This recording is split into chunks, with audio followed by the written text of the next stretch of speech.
Bryce Young's the guy. Now, we don't know if that's correct. We won't find out until around 8:30 tomorrow evening. But, Lonzo, Frank Reich said yesterday that he and Scott Fitterer have reached a consensus. So the fact that they've just now suddenly reached a consensus meant that maybe they were at odds about who they were going to pick? Or they're just letting everyone say that, I mean, everyone, they're telling everyone now that they've decided. They could have decided like 3 weeks ago.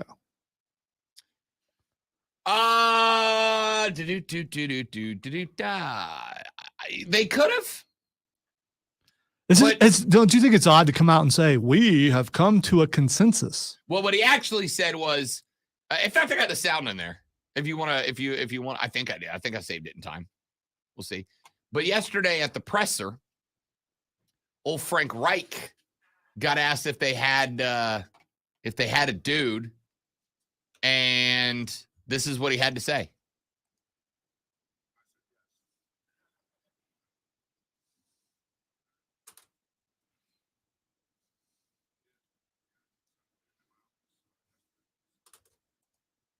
Oh, just nailed that.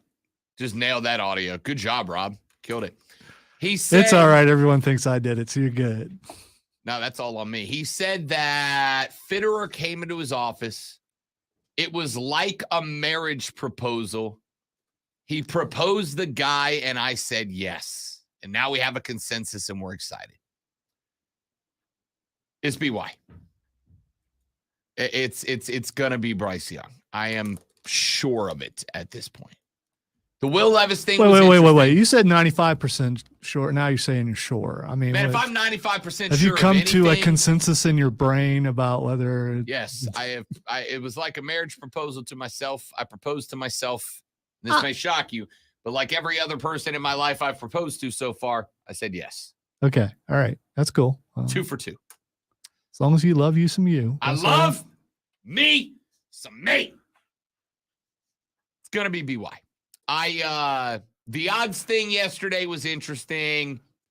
I don't think we overreacted to it by talking it as much as we did. That was a huge jump. It's still interesting to me overall. By the way, here is, however, potentially more interesting. Will Levis is no longer the betting favorite to be the number 2 pick.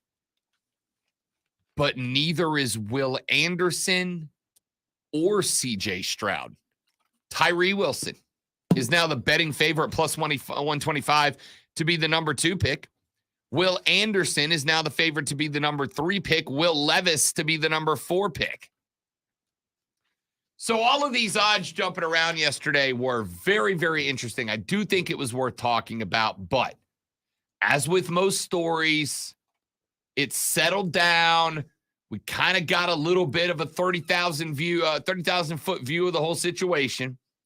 And within a handful of hours, Frank comes out and goes, we got our guy. We know our guy. It's a consensus. We're good. And I don't think the consensus was to trade. If the Panthers were listening to offers or giving out offers, right now that would be being reported, and it's not. So BY is in the bag. Welcome to Charlotte, young man. Ladies and gentlemen, we have got draft to talk today. We got to talk NBA today. Why? Because Ice Trae Young went bananas yesterday. 38 and a dagger. Called game to keep the Hawks alive against Boston. We're going to talk about that. U.S. Soccer has a new sporting director, and he certainly does not sound like Greg Berhalter is going to be back as the manager. Might we have a new manager for the next World Cup cycle in the Gold Cup, which Charlotte hosts in June? We'll talk about that. Speaking of the Carolinas hosting, Chelsea and Wrexham set to play a game up in Raleigh, North Carolina. Talk about that later on in the show. Islanders knocking off the Carolina Hurricanes last night. The Canes still have the Islanders on the brink of elimination. They only need to win one of the next two. But the injuries are starting to stack up. They're starting to face the war of attrition. Can Carolina get it turned around, put away one of the last two, and move into round two? We'll talk about that later on in the show. And today, we deep dive the other 30 teams making a first-round pick in the NFL draft. All of that and more coming up. I'm Rob Brown. He's the great one, Lonzo. And this is the Rob Brown Show. This is the Fan Upstate. Our guys got a live read right here. Stay right there. We will be right back.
If you own a business, even if you've asked your CPA about this, you owe it to yourself to take another look. Every client is assigned a licensed and insured tax attorney who evaluates your company at my expense to accurately determine eligibility. Innovation Refunds has hundreds of 5-star reviews on Trustpilot and Google, and your business might be entitled to receive up to $26,000. So I have multiple reasons for wanting Rob to be wrong about Bryce Young. For one thing, he's too short. I don't care what they say. He's still too short. It's going to be a problem. When he gets hit, Panthers are going to end up with the same kind of problem that Arizona has. And, yeah, he's really smart, but he wasn't smart enough to get out of the way. Now he's out for 6 to 8 weeks. I don't want to see that happen. I also, obviously, am a CJ Stroud fan because not only is he a great quarterback, but he went to Ohio State. So I want Rob to be wrong for a lot of reasons. But the biggest reason I want him to be wrong and I want CJ Stroud to go number one is to show how wrong everybody is and the chaos that will ensue after that happens. How did we get this wrong? That type of thing.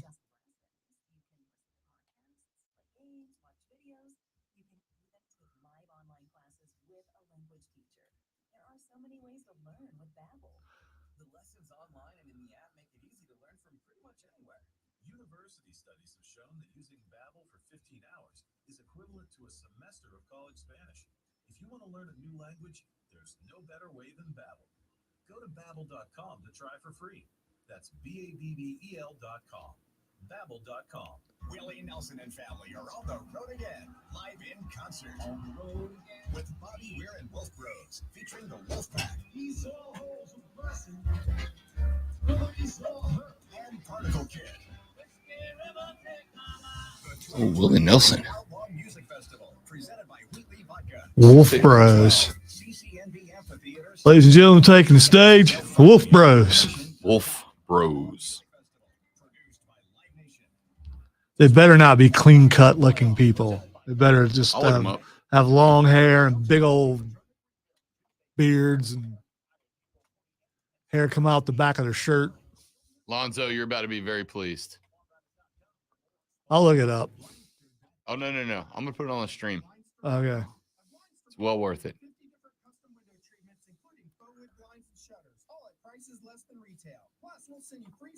All right, you got 30 seconds. It's plenty of time.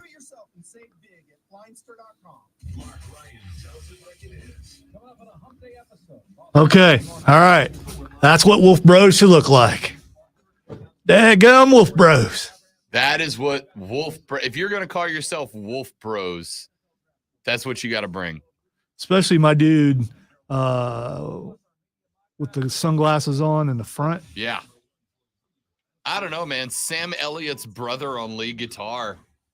Sam Elliott's hippie brother. That's the head of the pack, man. That's the dad of the bros.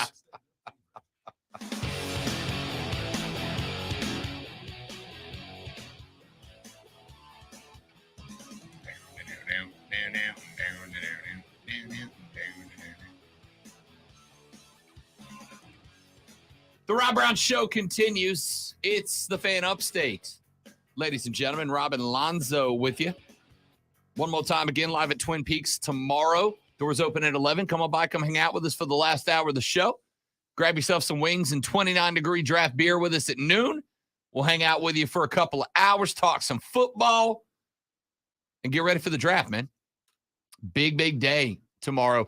Let's take a look at some of the other teams in the draft. We have talked plenty, ladies and gentlemen, of Carolina Panthers. We have talked plenty of Carolina Panthers. So let's look at some of the other teams overall. Let's start at number 2 with the Houston Texans. And this is why and where it starts to get a little bit weird. The odds for the number 1 or number 2 overall pick are out.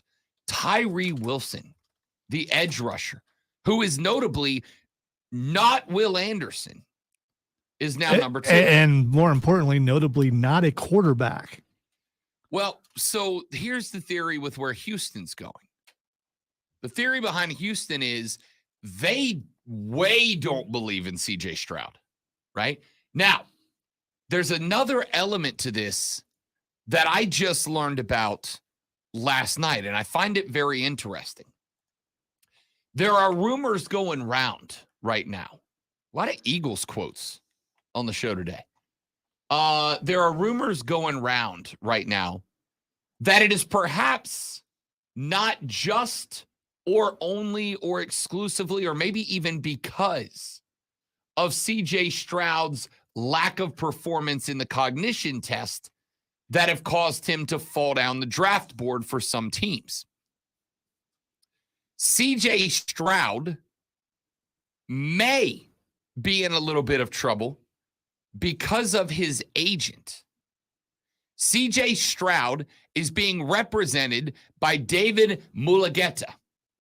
If you don't know that name, don't worry. Most of us aren't familiar with NFL agents. David Mulugheta has another quarterback already established in the National Football League as his client, and it is one that the Houston Texans aren't real big fans of. David Mulugheta represents Deshaun Watson. Of course, Deshaun Watson committed some allegedly improprieties in Houston, demanded a trade to get out of H-Town, and effectively left that franchise in shambles on his way out the door. David Mulugheta represents Deshaun Watson, which means that the Houston Texans would, obviously, have had a lot of interaction with David Mulugheta. So this David Mulugheta guy, is he the one who negotiated the contract with Cleveland? Yes. So if you're trying to decide on an agent and you go, okay, he's associated with this guy, but at the same time being associated with this guy, he just negotiated this contract. Would that make you stay away from that agent? If I'm the Houston Texans? No, I'm talking about if you're Stroud. No, yeah, I want to go with the agent who got the most lucrative contract in the history of the National Football League in terms of guaranteed money. But So you're saying the Texans would pass up on a quarterback? Okay, so they pass up on Stroud. There's a couple other guys out there. They're passing up on them too. here's the thing. The Texans, based on reports at this point, the Texans don't believe in Richardson or Levis as number one guys either. By the way, the Texans are taking Bryce Young at number 2. If he's there, they will. But the Texans, about 2 weeks ago, sent out head coach DeMeco Ryans, former Alabama linebacker. He's now the head coach there in H-Town. He went in front of the mic. They said, hey, coach, are you taking a QB at numero dos? And DeMeco said, we are taking the right guy at number 2. And if we don't feel like the right guy is available at number 2, we're not going to rush into it. We're not going to take a guy that we don't believe in just for the sake of rolling the dice and taking a guy. And once Bryce Young became the odds-on favorite to be selected number 1 overall by the Carolina Panthers, the Houston Texans started shopping the number 2 pick. Now, there's potential that David Tyree is the number 2 pick, or excuse me, David Tyree. That's a whole different dude. Tyree Wilson is the odds-on favorite for the number 2 pick because Houston won't be making that pick there. Somebody else will jump up trying to get ahead of Arizona to get the defensive guy that they want off the board at number 2 before the Cardinals take him at 3, because the Cardinals obviously aren't going QB. But the reports of Houston shopping that number 2 around aren't there anymore. It seems like H-Town's taking a guy. And again, the reports are that they are willing to be awful for one more season because they might believe in Caleb Williams, the young man out of USC, who is set to enter the draft in 2024. Don't know that that is a fact. Don't know if that's going to lead to how it works out. But that's where Houston seems to be leaning right now. But again, the possibility of a trade back is there. We assume, though I could be incorrect, that the Texans would not trade back within the AFC South. There are 2 teams within the AFC South that appear to be looking at moving up to grab a quarterback. The Colts and the Titans are both looking QB. The Texans likely are not trading back to number 2 and allowing the Colts or the Titans to get their guy. Why would you? You got to play them twice a year moving forward every year. So the market for Houston to trade back shrinks by 2. Now, there are some teams that still could potentially trade up, but those are the 2 teams that are favorited to be first-round trade-ups for a QB. So I got to think Houston is going to stay at home at number 2. My pick at number 2 for the Texans is Will Anderson, the young man out of Alabama. Will Anderson is a dominant player. He is a do-it-all player. But Tyree has jumped up as the number 2 favorite in Vegas. Doesn't mean that is where they're going. But he's got some connections with DeMeco Ryans, A. DeMeco Ryans had a lot of success with Nick Bosa in San Francisco as kind of the cornerstone of his defense, B. And Tyree seems to have more traits in line with Bosa than Will Anderson does. And so that's the thought about DeMeco Ryans potentially taking the surprise pick. So there. you've got a defensive coach going for a defensive player, but that doesn't take care of your offense. If you're a Houston fan, and there probably has to be some out there somewhere, wouldn't you be upset with this pick? I mean, I know it's a good, I get it. You're going to get a great defensive player who's going to be able to play right away, but quarterback is your glaring need. Agreed. But if the team doesn't believe that Stroud or Levis or Richardson are a franchise quarterback, Yeah, but any of those guys are better than what they've got right now. I do not disagree. But the Texans believe that Caleb Williams is going to be better than all three of them. And it's not a thought that I hate, to be honest with you, right? So the Texans are going to put it off because here's the situation. It's like with anything else. At the end of the day, what is going to make fans the happiest? Winning, right? Winning. And if I believe that Caleb Williams gets me closer to winning than Richardson or Levis or Stroud do, then I'm gonna, especially being a new head coach, you're likely not getting the bounce after 1 year, especially if your GM signs off on the idea of not drafting a quarterback. You hold off for a minute. So I wouldn't be shocked to see it play out that way. Arizona's sitting at number 3. The Cardinals seem borderline desperate to trade back. Why?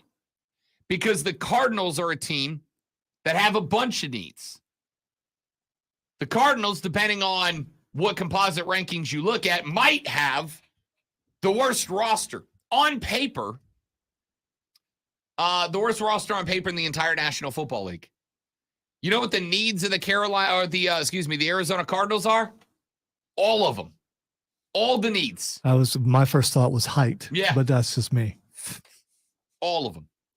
So they bring in John Gannon, another defensive-minded coach, but they also know they got to go offensive line. Well, here's the thing. The first offensive lineman is probably going to come off the board around 8, maybe 9, around Chicago's pick. Arizona, if they feel offensive line is the primary need, which I would think it is with Kyler Murray back there, they can afford to trade back. The problem is, for Arizona, with the fall of C.J. Stroud as a popular pick, with the knowledge that Levis and Richardson don't seem to have the heat behind them that they did even a week and a half, 2 weeks ago, it doesn't seem like anybody is looking to be uber aggressive about trading up. And if that's the case, Arizona might find themselves stuck at number 3 and having to make the pick. If they do, Broderick Jones out of Georgia is available. Ohio State's Paris Johnson Jr. is available. And Northwestern's Peter Skoronski, a guy that Lonzo and I both love, not just because he might have the best offensive lineman name in the draft this year, but Skoronski was the winner of the what lineman can gain the most weight in a single sitting of dinner competition that they organized themselves. A competition that I absolutely love. Love that Skoronski. Yeah. Hey, Skoronski. Grab the lunch pail. It's time to go to work, huh? It'd be a big lunch pail. Love that guy. It's more like a lunch bucket. You know what I mean? Skoronski. Anyway, that's the thought right now, is that if they can't trade back, Arizona goes offensive line number 3. Way too early for an offensive lineman there. But again, it is the biggest concern. The Colts sit at number 4. If there is a team likely to trade up, this would be the spot. But here's the thing. If the Texans aren't going to go quarterback, and if the Cardinals aren't going to go quarterback, there's no reason for the Colts to trade up, right? Especially since they orchestrated the whole C.J. Stroud defamation thing. Or whatever it's called. Damn you, Pepe. If Lonzo's conspiracy theory, C-O-N-spiracy, is correct, the Colts don't need to trade up anymore. Because every quarterback that's not named Bryce Young is going to be available now at number 4. That wasn't the thought initially. Initially, the thought was one of the QBs is going to be available for them. One of the QBs, maybe Will Levis. And if they're not happy with that being the guy, the next step for them is to trade up with Houston or trade up with Arizona and get the job done. But now it looks like neither of those teams are looking quarterback, and there doesn't appear to be the expected rush of other teams also looking to trade up. So I think Indy is now going to sit at number 4. Now, here's where Lonzo's conspiracy does get interesting. Todd McShay put out his rundown of draft thoughts yesterday. And McShay and Kuiper are now both reporting that the Indianapolis Colts have fallen in love with Will Levis. Levis might come off the board before Stroud, according to McShay and Kuiper. In fact, McShay writes, quote, "The Will Levis Colts buzz is very real, folks. Indianapolis seems to be extremely intrigued by the Kentucky quarterback. In fact, if Levis is off the board, I'm not sure what the Colts do from there. The only information I've heard on them this week is they're interested in Levis. Things could change, but that's the latest buzz around the league." And Matt Miller was hearing similar stuff at the end of last week, end quote. This is why I told you yesterday I think CJ Stroud might be stone falling right now. Because if Indy doesn't take him at 4, I don't know where he goes. You want to up the ante? You want to make it even more interesting and watch Lonzo get even more frustrated? Don't do that. The Seattle Seahawks are at number 5. The prevailing thought right now is that Seattle is not making anything but a quarterback here. They love Geno, but here's the reality. Geno sat so long on the bench that his shelf life is sooner rather than later. So they might want to find the guy.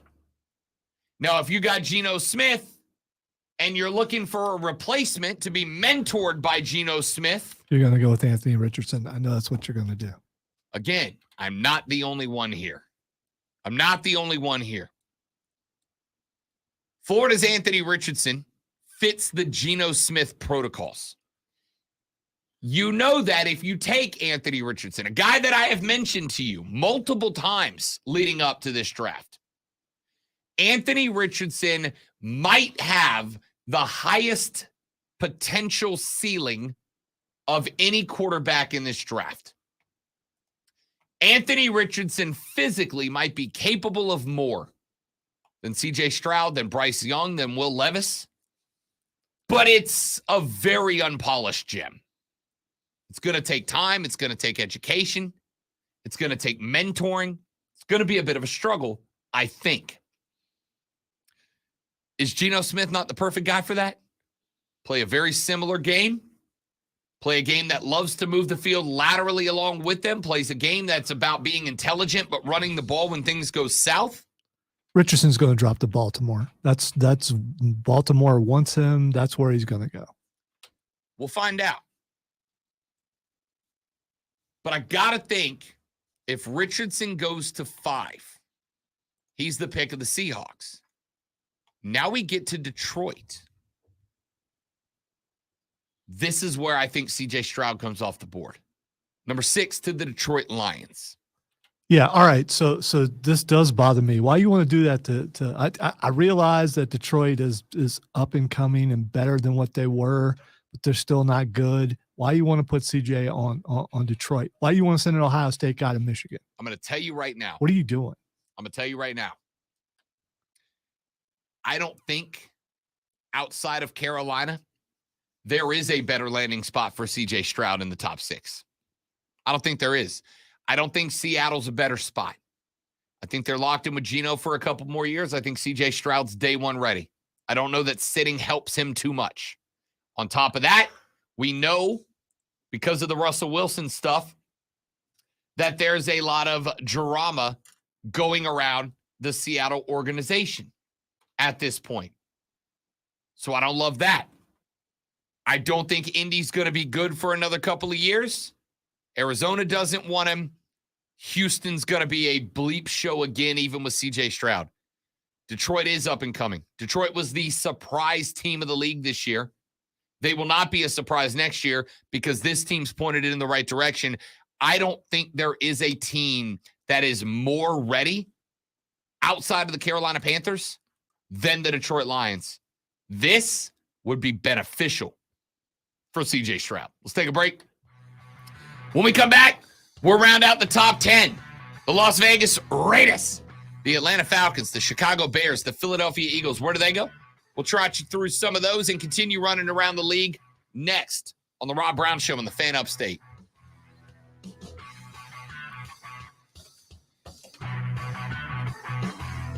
All right, let's see where you guys at in the stream chat. Ice Tray the game. Yeah, my dude was in fuego, as the kids say, for sure. What else we got? Berhalter to Mexico calling it now. Man, after they've seen what we've done, I don't know about that. But we'll see. We'll see. On the right ship for this boat show. Well said, Skrilla. That is exactly right. Exactly right. James says, go Hawks. My hate for Boston makes this easy. Yeah, I can tell. Luke said, any Fan Upstate swag tomorrow? Luke, I am going to say probably. I don't know how much. I know the last remote I did at SC Upstate, we had a fistful of T-shirts. I would expect the same tomorrow. So I'm going to say like a solid maybe. Hopefully. James said 31 other teams aren't as dumb as Cleveland. You got to hope so. Got to hope so.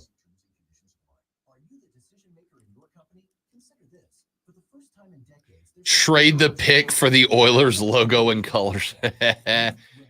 Somebody said yesterday, which of the original teams has done the worst job with their new helmets and their new looks and all that? I really like the Oilers old stuff more than I like the Texans stuff. Yes or no? Take the Houston Oilers stuff over the Houston Texans stuff? No. No? I hated the color scheme. Did not like the color scheme. Really? Yeah. Man, I love the old Oilers stuff. Yeah, the color scheme was putrid to me. It wasn't creamsicle orange. That's bad too, but as a part-time Texans fan, if they don't take a quarterback in the first round at all, the fan base will revolt. Yeah, I know, but first-year head coach and probably looking at a new GM next year. Might have to trust them a little bit. Skrilla said Arizona's concern first is tallness. Tallness. Can't teach height.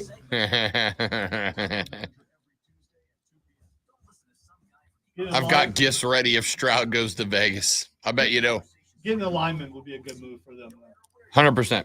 But if Kyler doesn't stay in the pocket, it ain't going to help that. You might want to get someone that's pretty fast and run out ahead of him.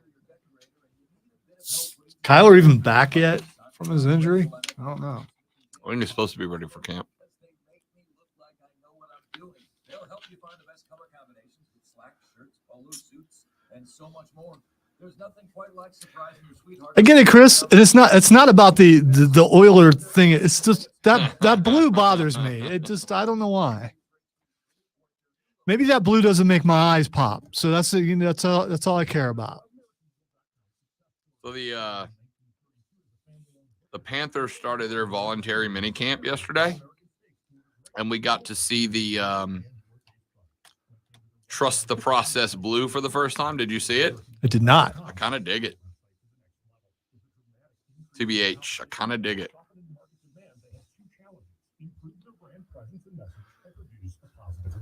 AmericanEagle.com got to work and executed usability studies and detailed audits of site experience, digital assets, and marketing. The result. So now I'm internally analyzing why I don't like that color blue, and I can't come up with a reason. See, like orange. I don't like orange. I've been, I got a new thing of dry erase markers. There's an orange in it. I've been contemplating throwing it away because I'm never going to use it for anything. Even if I draw pumpkins at Halloween, I'm not using orange. Powder blue is an acquired taste. That is correct. I'm going to tell you some of my favorite baseball uniforms are powder blue. I don't like the blue in the Chargers stuff either. It's just I don't know.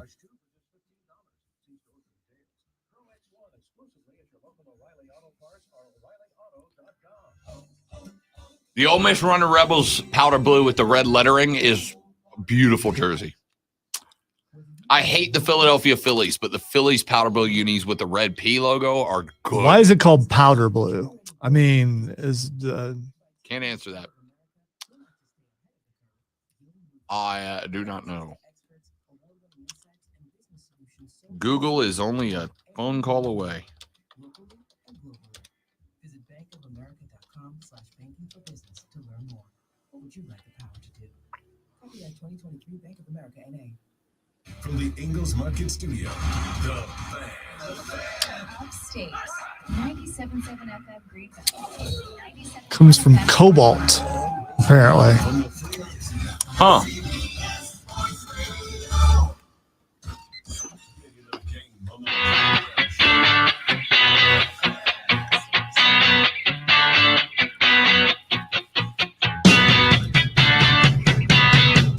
Rolling on with some National Football League draft thoughts. We left you with the Detroit Lions. As I mentioned just moments ago, I genuinely think the Lions might be, honestly, a dream landing spot for C.J. Stroud.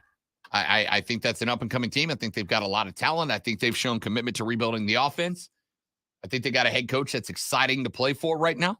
And it's not to say that last year won't be a bit of a one and done on the enthusiasm scale. We'll find out.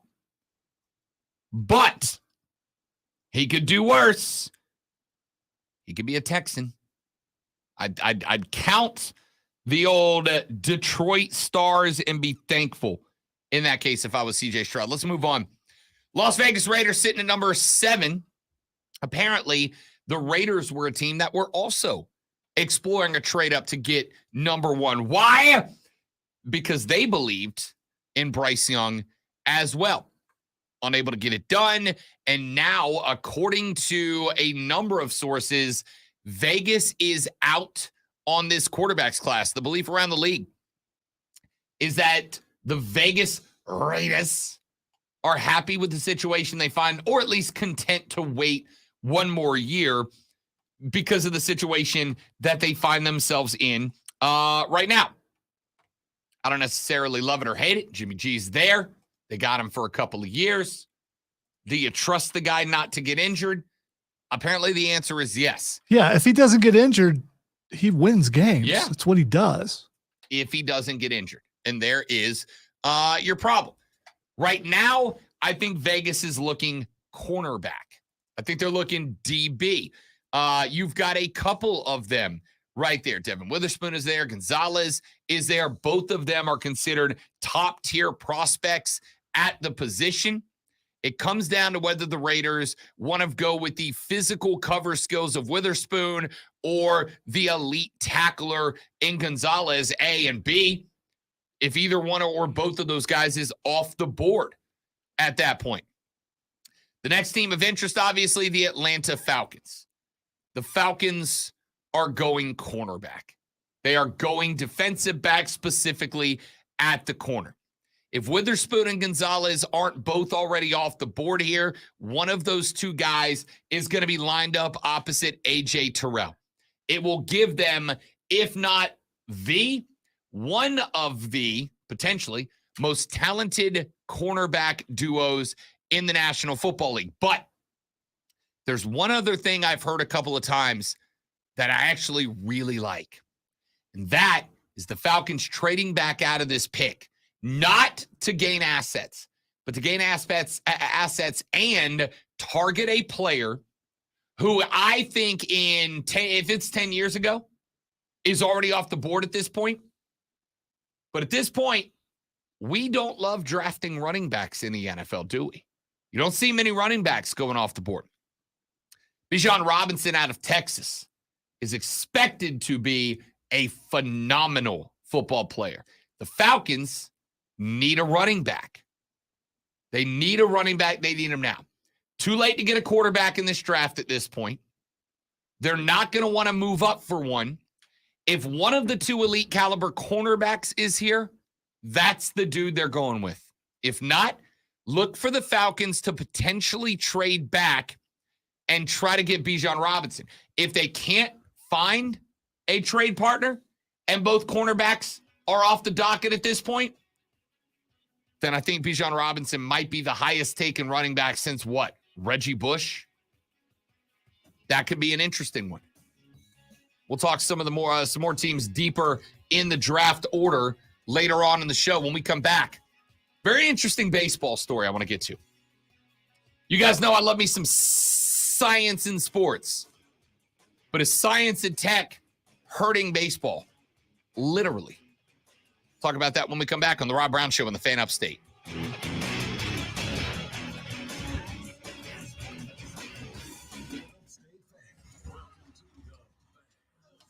Lonzo, would you like a mint? First of all, dude. First of all, dude. No, I'm drinking. Okay. That's mints and Dr. Pepper. Probably don't go well together.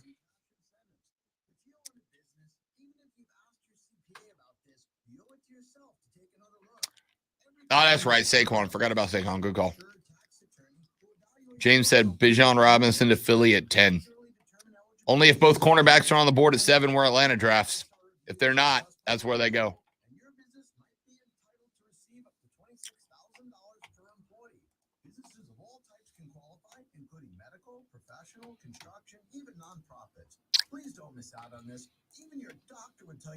By the way, that thing that you're doing with the mint, I want you to know that's going out over the internet. So I just want you to know. If it's loud to me over here, I can't imagine what it's like over that microphone that you were right next to. Sound like Chewy Mints.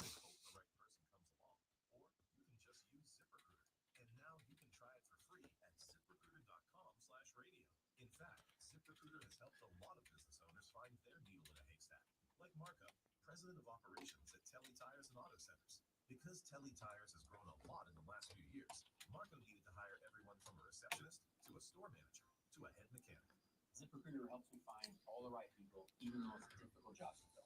So I don't have my car with me right now, and I just feel I don't have my car with me, so I don't. It's at the shop trying to figure out what's wrong with the air. Hopefully they figure it out, and it's not something that costs like $9,000 or something.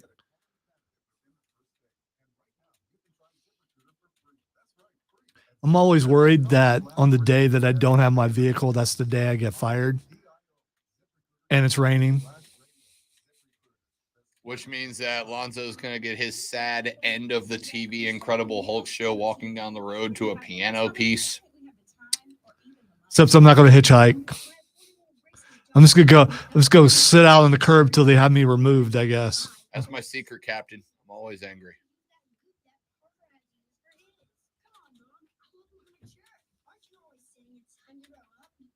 Let's go sit over across the way at that chicken salad chick or something. They'll arrest me for loitering.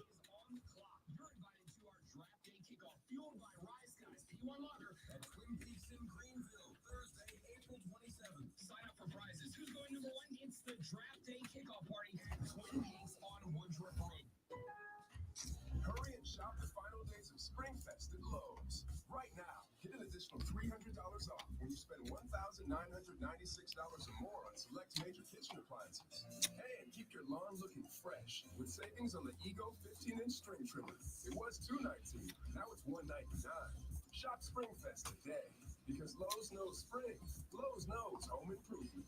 Valid through 4/26. Selection varies by location. While supplies last. Exclusions apply. See Lowe's.com for details. Wendy's $3 breakfast deal is a bacon or sausage egg croissant plus small seasoned potatoes for $3. It's the breakfast that don't miss. So if you did miss Wendy's breakfast, don't imagine fresh cracked eggs, sizzling sausage, crispy bacon, and block out those hot, buttery, flaky croissants. Croissants don't really make a sound, but if they did, for a breakfast that don't miss, Wendy's is that breakfast. Or a breakfast that don't miss. Wendy's $3 breakfast deal.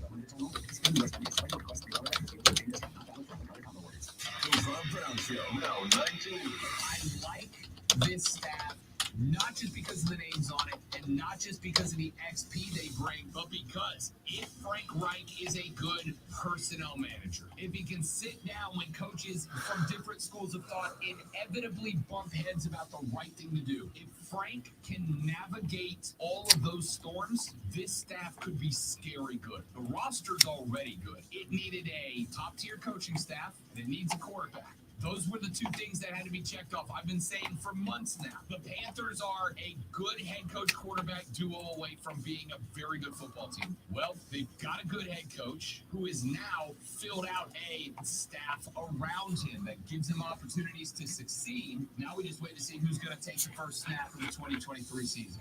Same great show, new time. The Rob Brown Show. Now 98 only on the Fan Upstate. Yeah, the one closest to traffic, whichever one that is, so I can look longingly at the traffic and wish I had my car so I could at least go home and cry.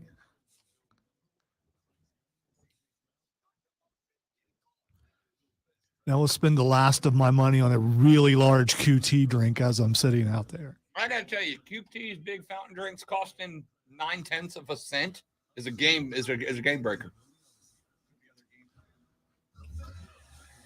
Gabe was in first break.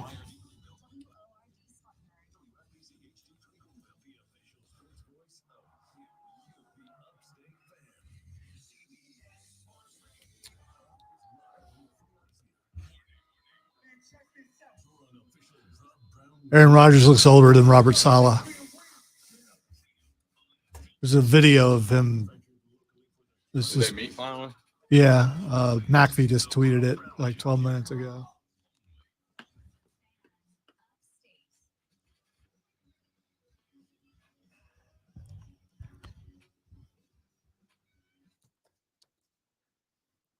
Our numero dos of the Rob Brown Show goes now, ladies and gentlemen. This is the Fan Upstate. Welcome back, y'all. I'm Rob. He's Lonzo, and we collectively are glad to have you.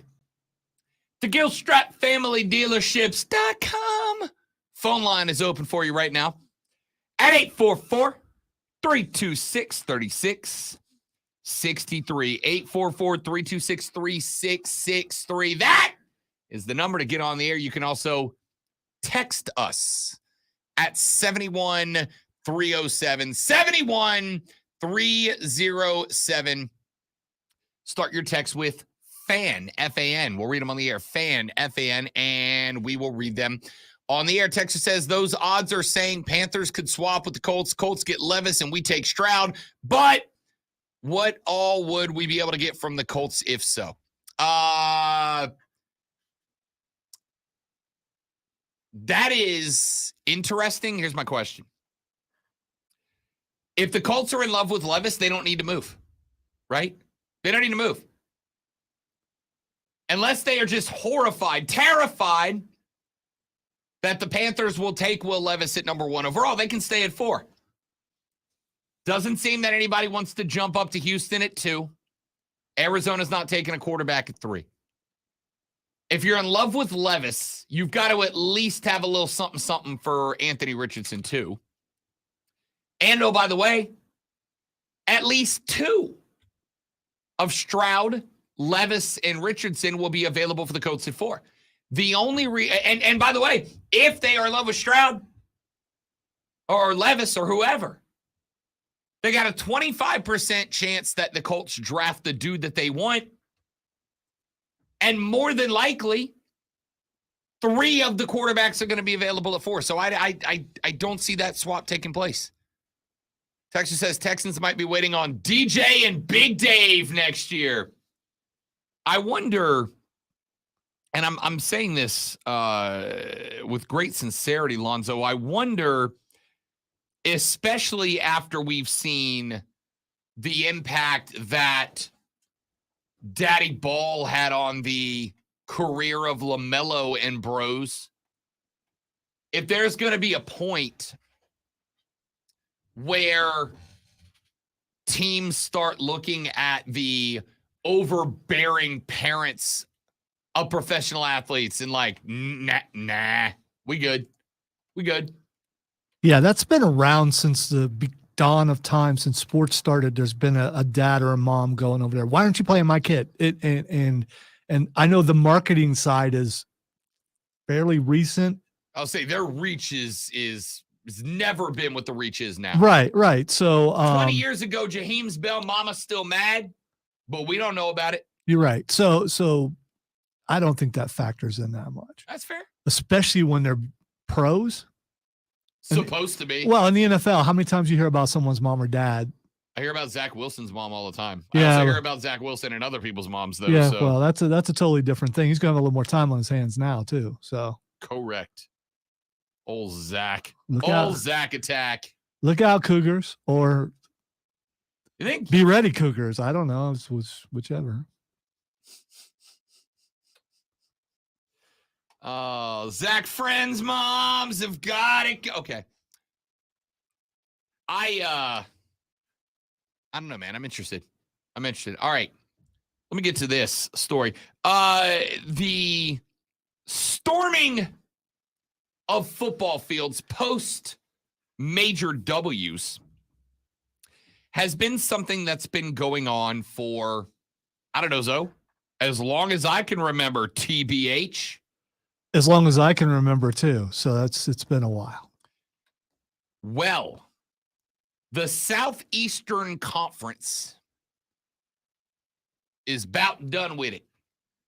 They don't want y'all storming the field no more. All right? Good. The storming the field is ridiculous. It is. Act like you've been there before, dang it. It's just, I mean, basically you're trespassing, you're breaking and entering. There's a portion of the stadium where you're not supposed to be, and you've decided as a mass group, as a mob, we're going there anyway. Act like you've been there before. All right? The SEC apparently has had enough. They are looking to enact some new penalties on schools should the fans of those schools decide that storming the field is their course of action. Now, we've seen this handed out in the past, great one, in the form of fines to the schools. But the concept has not stopped fans in the past, right? Well, the SEC, according to Sports Illustrated, at upcoming league meetings are going to discuss a new proposal that will, they believe, stop storming of the field or the court once and for all. According to SI, the concern for the league, its athletic directors is this, and its athletic directors is the safety of players, coaches, officials, and even the fans themselves. A storming, according to Yahoo Sports, may look or actually be fun, but a million things can go wrong, from injuries to altercations. A series of fines for offending schools up to $250,000 has done little to curtail the tradition. Yeah, I would say so. So what, pray tell, is the next step? The next step, Lonzo, according to this report, the next step is that if you storm the field, the Southeastern Conference may begin taking home games away from your team. See, I was going to suggest that the next game you're down by 14 automatically, but taking an entire game away from you, so you've been deemed ineligible for that game. Your team would theoretically, if this proposal was to come to pass, your team would theoretically end up in a position where they would have a home game removed from the schedule, replaced with an away game or a neutral site game. Meaning that if you were, I don't know, South Carolina, come on and raise up, and you knocked off Alabama, right?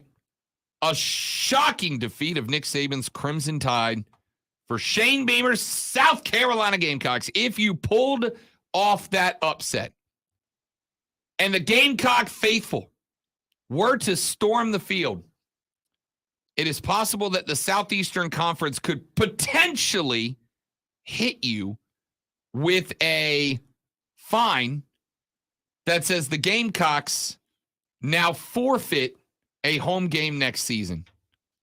That's I don't know, Zoe. Harsh. I am curious though, how many fans have to storm the field before it's considered as storming? And here's the reason why I'm asking. Let's say you want a team to forfeit. So you plant people in the crowd with the home jerseys and say, when it's over, storm the field. We will meet them on the gridiron. We will meet them at the 50. I know it sounds like conspiracy, but think about it. If you can orchestrate that, you can get yourself a victory where you didn't do it on the field. Oh, I get it. Now, the thing is, then what if they don't specify when and how that punishment takes place, right? So my thought would be, if you are Tennessee and you storm the field, it doesn't mean that it's the next home Tennessee game that you're going to be ineligible for, right? So my I don't know. Well, you probably lose the game that you just played. There's a reason why you stormed the field, because you just won. So you would lose that game. No. I don't mean lose as in like you're declared the loser of the game. I mean the next year, one of your scheduled home games is an away game now.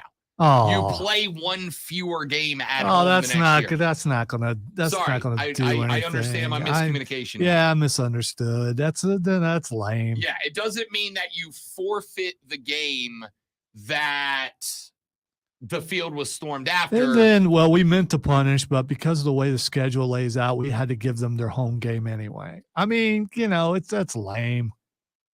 I don't know, man. Here's what I know.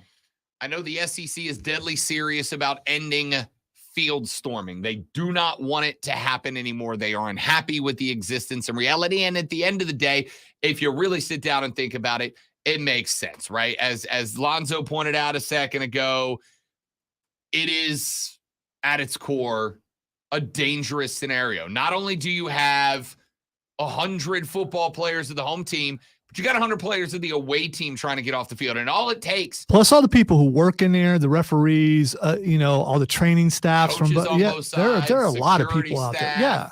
And you can see when you watch the stormings of the field, you can see people in that crowd who are legitimately afraid because they don't know what to do with all those people milling about. The dramatics of the stormings of the field are not lost upon me, for the record. I love it. So the first question I would have is this SEC only? If South Carolina welcomes Clemson into Willie B next year and upsets them for the second in a row, and the Gamecock fans take to the fields. Wait. First of all, you don't know that South Carolina won't be favored, so don't say upset. I mean, we don't know how the season's going to go. Maybe Clemson comes in and South Carolina's favored to win. Just saying. They did win last year, so that solid. Anyhow, I'll chalk it up to a solid maybe at best. Well, let's say the Gamecocks knock off the Tigers next year in Willie B, and they storm the field.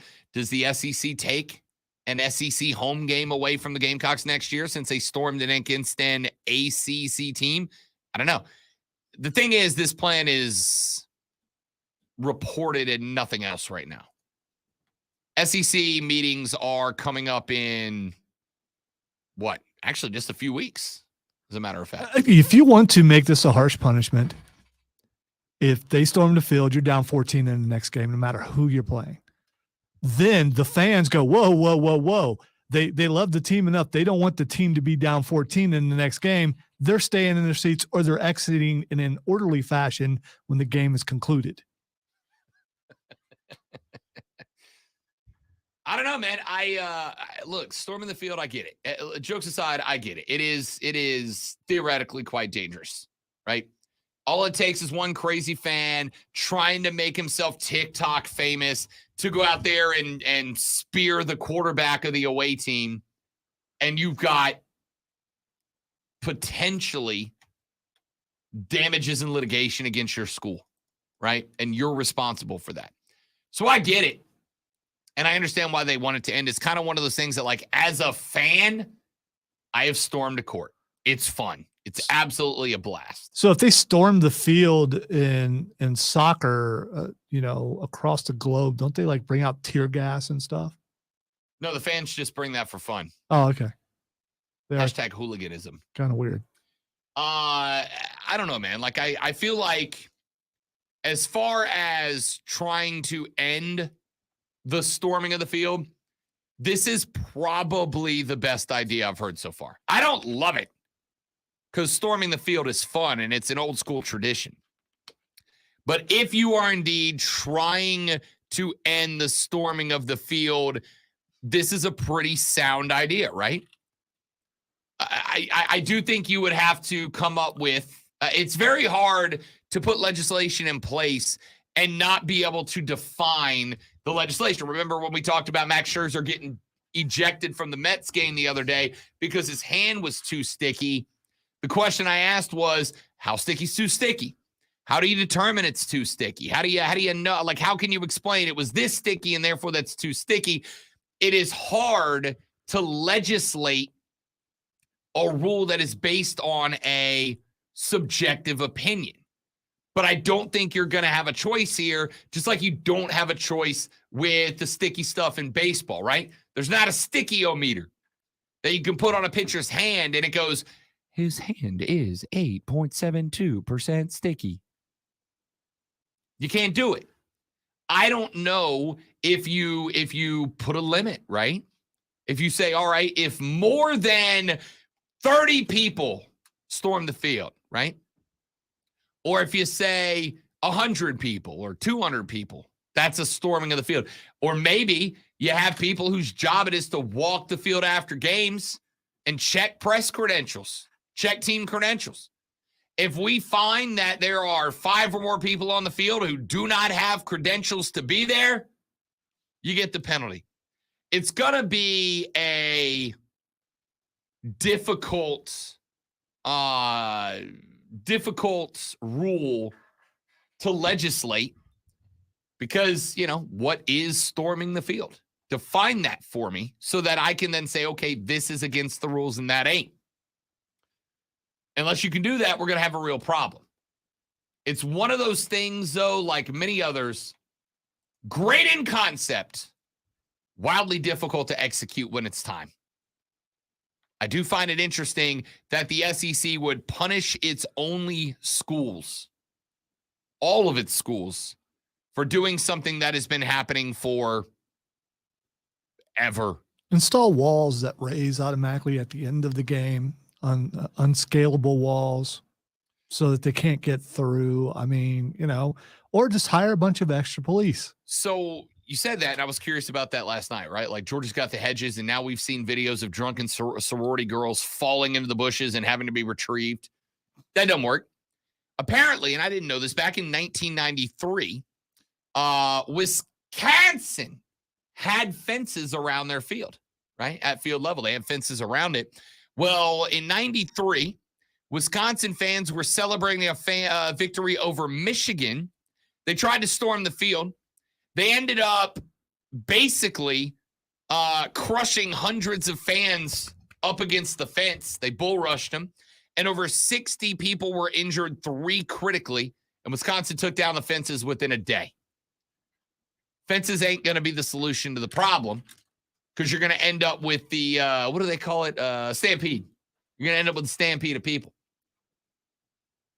So could you imagine storming the field? So storming the field is not a stampede. I mean, it is, but there's no there's no trampling. There's no heart. Well, right. you hope there's no barrier, trampling. right? Can there be a stampede without trampling? Absolutely. Could you imagine storming the field to celebrate your team's biggest win in a number of years, and then you get an email on Monday that goes, due to fans storming the field at the University of blank, the Southeastern Conference has decided that the University of blank will be fined and penalized 1 home game the next season. Because that doesn't just impact the team. It impacts the fans. It impacts season ticket holders. It impacts boosters. It impacts recruiting. It impacts people who work at the stadium. It impacts people who work around the stadium. It impacts every business that props itself up by college football game days in the fall. You are really hurting everybody in a college football city by removing a home game. That's got to make fans go, calm down, everybody. So you're putting a bunch of conscious people being conscious of their actions on all the people who storm a field, which no, you're not. If you storm in a field, you're not thinking clearly. It's our tradition. Whatever, dude. It's ridiculous. It doesn't do anything. You put people in danger. Go home when the game's over, or go somewhere else and celebrate. You don't need to go out. I mean, I was on the field after the game. Good for you. Go home. It is fun. You don't have to like it, but it is fun. If they lose a home game, those people will be complaining, well, I don't know why I'm getting charged the same amount of money for season tickets when I have less home games. How did that happen? Nathan says, can't you just do what pro sports do? Any fan found on the field can't come to the stadium anymore. You'd think so? Or just tackle the first one over. I mean, just hire a bunch of Terry Tate office linebackers. Why not? Or just, have both benches ready. Hey, you didn't play. You're going to get some action. The first one over, it's all yours. You guys can, whoever's fast is going to get them first. Get them tackling dummies, man. All right, let's take a break. When we come back here in just a minute, I want to get to that baseball story I've teased a couple of times. Science and tech are changing the way we approach sports. We have talked about the mad scientists like Bryson DeChambeau. I've told you what a college football nutritional program looks like. It's why college football players are now getting to be 350, 360 all muscle. But baseball's got a problem. Players are being injured at a greater rate this year than ever before. And there is a prevailing theory about why. We'll address that when we come back on the Rob Brown Show on the Fan Upstate. Got a live read here, guys. Stay right there. We will be right back, y'all.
We'll be right there. All right, we back. to unlock.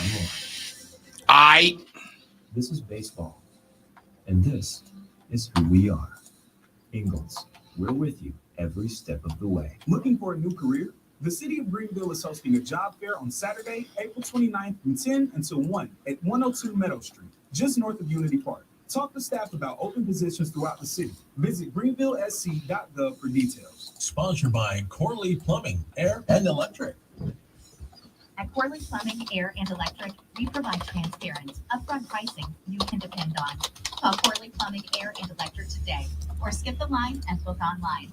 CorleyPro.com. That's CorleyPro.com. don't tell me what to do. I thought this was America. Hump Day episode. Offside with Mark Ryan and Diesel. We're live on location at Ingalls Market in Spartanburg, 8004 Warren H. Abernathy Highway. I've got 3 surprises that are going to happen in the NFL draft for you. The latest intel and rumors. Please no Will Levis from Carolina Panthers. Plus our media mock draft and so much more. Number 1 for Google Afternoon Sports Talk. Offsides with Mark Ryan. 3 to 7 on the Fan. Upstate. Listen on the Odyssey app. Search the Fan Upstate.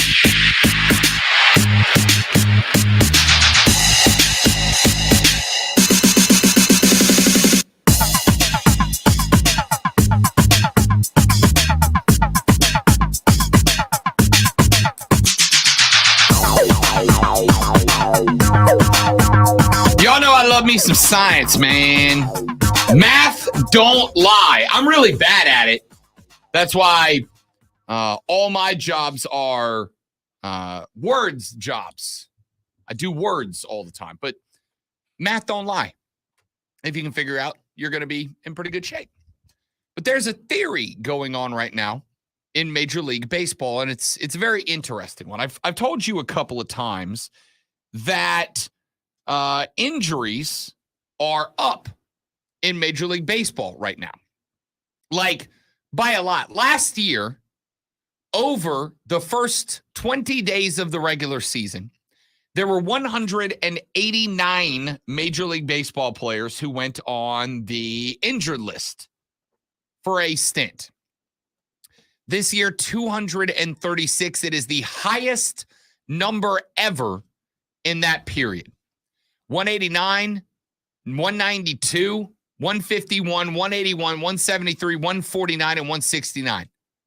Those are the past few years. This year, 236. So the number's way up, and there's a handful of theories. The first that people have floated is the pitch clock, and it's entirely possible that the pitch clock has some role in this. Players did express concerns about it when the new rules went into discussion. There was some trepidation. Relievers are getting less time to warm up in the bullpen and on the field before they got to start pitching. Hitters have only one timeout that they can call in the box to stop the pitch clock. So a lot of guys are saying, hey, I don't get to go through my pre-swing routine. What's happening to me? My pre-swing routine. You're going Elmer really Fudd. did. You're going Elmer Fudd. My pre-swing routine. See, there it is. So because I'm not getting to go through my normal course of actions, I'm setting myself up to be injured. There were all these discussions, and the players may or may not have had a point. But Jeff Passan spoke to an athletic trainer who said, quote, the clock has nothing to do with it. I'm not seeing it, end quote. He said 2 other trainers said the same thing. So if it's not the pitch clock, what might it be? Could it just be an unlucky year? I mean, perhaps, but again, that's not the number. The past 5 seasons were 151, 181, 173, 149, and 169. This year, it's 236. If it was 10, 12, 15, 20 above the average, I'd say that's unlucky. We're talking about almost 50 more players than the league average. In a game where there are 9 guys that play routinely on a team. So it could be that. But here's the theory that's getting floated right now. That this might be a problem, an unintended consequence brought on by science and technology. Every sport the last few years has seen an increase in technological innovation designed at optimizing, maximizing the efficiency of player movements, right? I played golf last Friday. One of the things that I did when I was playing, Zoe, was I would set my phone up in my cart, and then I would push the video function that allows me to film at like 1/16th speed. It slows everything down to a turtle's pace. And what that allows you to do is look at your swing in super slow motion. You can swing the club with your normal speed, but look at it in super slow motion. So you can say, okay, I'm bending my left arm. I need to keep that straight. My right elbow flared from my body. I need to work on keeping that in. My head was bailing out of the swing before I made contact. I need to keep my head down. My hips aren't turning into the golf ball. My hips are staying ahead. I'm swinging with my body instead of my hips. You can break down little elements that you wouldn't be able to see at regular full speed. So how'd that help you out the other day? It actually helped out quite a bit because by the end of the round, you can ask Michael Pius. I played with him. On the air, I heard you guys talking about 18. Yeah. One of the things that I was working on in the back nine was turning the hips more in contact, right? It was like you got it started, but you got to finish the hip turn, man. Wait, it's in the core. Have you lost your wiggle? No, I still got wiggle. Okay. All right. Still got wiggle. Just checking. I wasn't engaging the wiggle enough. He said engage the wiggle. So I did. By the end of the round, I was piping drives. I was picking up like 6-7 yards of distance on the drive just from that one little thing that I picked up from slow motion, right? Now, think about it if you're a pitcher. What is it that makes a curveball curve or a slider slide? Rotation of the baseball, right? The faster you get the ball rotating, the more the seams hit the wind, the more that ball dives on the break. So it has nothing to do with sticky stuff. It does, and we're going to come to that in just a minute as well. But all the sticky stuff does is gives more tack on the baseball, which means when you snap that wrist at the end, the ball spins faster. It's got higher RPMs, therefore, it breaks more, right? Well, one of the things you've got now is you can put that pitcher under a camera that films at 1 billion frames per second, and you can literally see the instant that a finger breaks off the ball and starts the spin. Because if you're throwing a breaking ball, if you're throwing a curveball, for instance, a curveball is snapped off of the pointer finger, right? A slider off the middle finger, a curveball off the pointer finger. The last thing that touches is that pointer, and it pops and pushes down to create that spin. Well, if you go look at the super duper slow motion cam and you see that the pitcher's throwing a good curveball movement, but the last thing off the hand, the last finger off the ball is the middle finger, that's going to decrease the break a little bit. Give hitters a better opportunity to get a bat on the baseball. So what does that pitcher do? What does he work on now? He works on changing that release finger. Release the middle finger earlier so the last finger off the baseball is the pointer finger.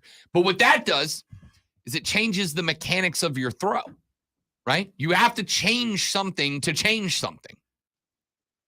So if you're out there and you've been throwing a curveball one way from 8th grade through your major league professional debut at 23, 24 years old, and then all of a sudden you get there and they go, we got to change this little thing.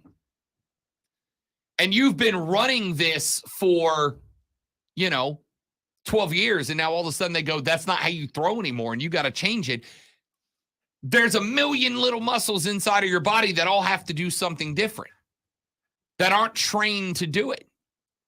And when your muscles aren't trained to do a thing, that's when they're at their most likely to be injured, right? That's why you stretch before you run, to get those muscles warmed up. Hey, we're going to be doing this now. Get ready for it. And so the thought is, when you're putting these guys under these cameras and you're putting them under radar devices and you're putting them under all these different scientific instruments and you're tinkering, you're doing it in the name of efficiency, right? A batter goes up there and you go, wait a minute. Here's the thing we're realizing. You're putting your left foot here. And if you were to put your left foot here, it allows you to open the hips up faster, get the shoulders squared faster. It's going to give you 0.2 of a second more reaction time on the baseball. So guys burning 99-mile-an-hour fastballs past you are going to have a little bit less impact. Well, if you've got these guys and you are changing, tinkering, tooling, fixing, And you're asking them to change something, specifically older guys who may have been doing this for 14, 15 years since middle school up through. And you're asking them to change it all of the sudden. That might be what's giving rise to these injuries, right? It is asking them to manipulate their bodies in ways that they have not been manipulated before to tinker to create efficiency. But the problem is that's where the risk of injury increases. But there is one more thing that comes up, and a texter just hit on it. He said, Fan, it's either because we are more cautious with players and the minor injuries make them sit out more, or because they're pansies. Now, I'm going to go ahead and say this, just to tick off the old hats. The players in my day, with some exceptions, are so athletically inclined they would kick the hell out of the players of your day. All right? There's a few exceptions. Nolan Ryan was a badass dude. We know that. But players with the scientific enhancements of the last few days would beat the hell out of players from the 80s and the 90s, maybe the early 2000s. All right? They just would. There's more science behind what they eat and when they eat it, how they lift, when they lift, what they lift, why they lift, how they do this, how they do. There's so much science behind it that we are creating metahumans that are professional athletes. The athletes of the 2020s would kick the hell out of the athletes of the 1990s. They just would. I've seen them up close in person. All right. But I would argue he does have to some degree a point. Going on the injured list does not carry the stigma that it used to carry. I think in a lot of sports, certainly in baseball.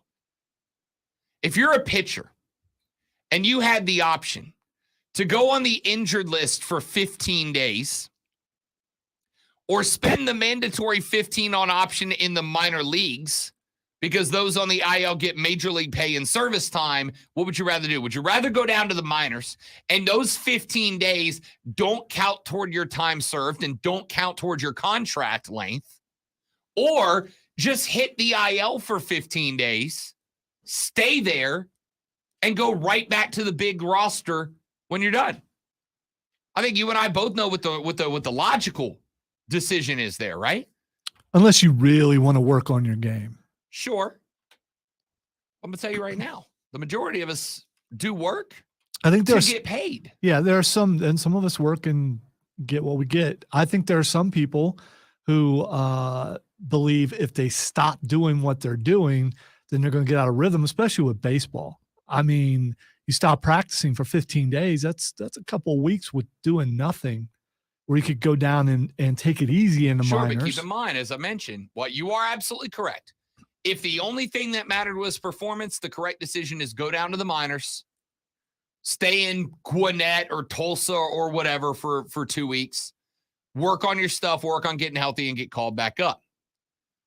But again, you don't get service time for that, right? That's the big deal here. Those on IL get major league pay and service time. Those that are on a minor league roster do not. So if you go down to the minors instead of going on the IL, you're not getting your service time added to your contract, and you're not getting your big league salary rate. You get a different rate. Hell yeah, I will sit in the locker room, dressed but injured, get my 15 days of service time, and get my big league paycheck. Sure, I want to work on my game. But there's trainers and coaches and staff members in the building that are also there to do that for me. So I think there is a combination of both of those things. But I think at the same time, we have seen pitchers in MLB that are getting nastier by the day. Shohei Ohtani's slider right now is the most disgusting pitch in reality, right? We are now seeing more and more pitchers that are topping a $101 on the radar gun with the heat. There were not, in the late 90s, early 2000s, 20 pitchers in Major League Baseball who could top 101 on the gun. There were one or two maybe. Now, it's like almost every team's got a guy who's a fastball ace who can throw it by you at 102. You know what your reaction time is to hit a baseball moving at 102 miles an hour? You know what the time you have to make a decision and engage the swing is? It's like 0.2 of a second. You have effectively that long to make a decision about, am I going to swing? Where am I going to swing? And what's my swing going to look like? It's tough. It's difficult. So if you want to keep up, it's kind of like steroids were back in the day, right? I suspect a lot of dudes roided up that didn't necessarily want to roid up, but you have two options. You can roid or you can get left behind by the roiders. You have two options with this tech. You can take advantage of it. You can tinker, you can toy, you can develop your stuff until you catch up with the rest of the league, or you cannot use those assets to your advantage and risk getting left behind. On one hand, you risk injury. On the other hand, you risk getting left behind. If you're getting injured, but when you're healthy, you're throwing nasty stuff, you're going to have a paycheck. If you get left behind, you ain't. That decision's real easy. I just find this conversation super interesting. Super interesting. Let's take a break. We'll come back. We'll wrap up the second hour of the show. Got a couple more stories I want to get into. Third hour, we'll lean back into the NFL draft. Got a few more teams in the first round that some of y'all have asked me questions about. If you want my thoughts on your team heading into the draft, shoot me a text right now, 71307. Let me know who it is. I'll give you my thoughts. We'll go from there. My name is Rob Brown. The Great Lonzo's at the board. You're listening to The Rob Brown Show on the Fan Upstate.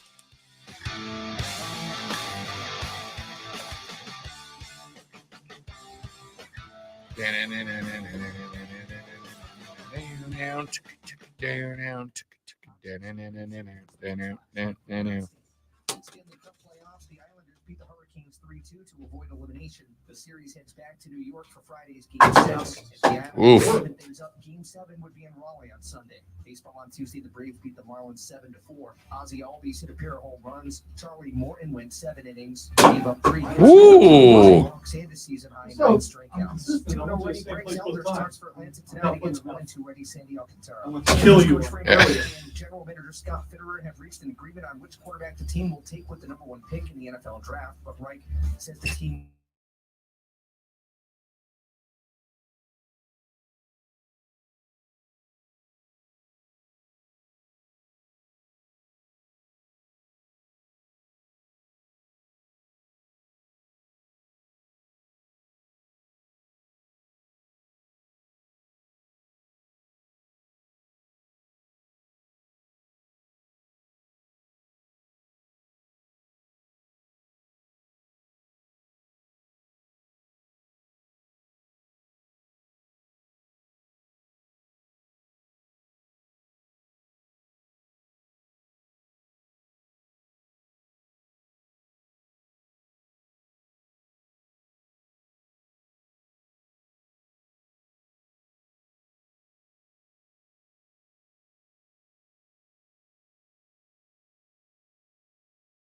online classes with a language teacher.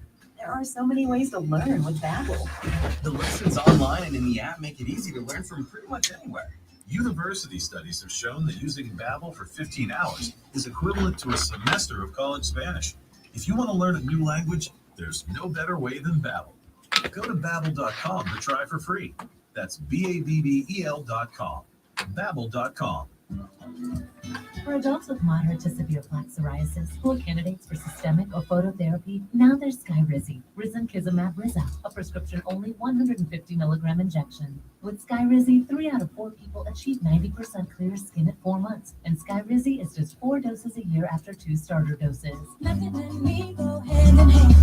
Nothing on my skin, that's my new Don't use if allergic to Skyrizi. Serious allergic reactions and an increased risk of infections or a lower ability to fight them may occur. Before treatment, your doctor should check for infection and tuberculosis. Tell your doctor if you have an infection or symptoms, such as fever, sweats, chills, muscle aches, or cough, or if you plan to or recently received a vaccine. With Skyrizi, you could achieve 90% 100% clear skin. Ask your doctor about the #1 dermatologist prescribed biologic in psoriasis and visit skyrizzy.com or call 1-866-SKY-RIZZY to learn more. Are you kidding me? Gas prices are up again? Somebody has to do something. Well, someone did. That's why I use Upside. Upside, what's that? It's a free app that pays you back real money for every gallon of gas or diesel you buy. I just earned 25 cents back on every gallon of this tank. Hold on. So the Upside app is free and you actually get cash back every time you use it? No strings attached? So tomorrow around this time, we'll be anticipating the doors opening Yes, and indeed. you guys all coming in. The line wrapped around the building.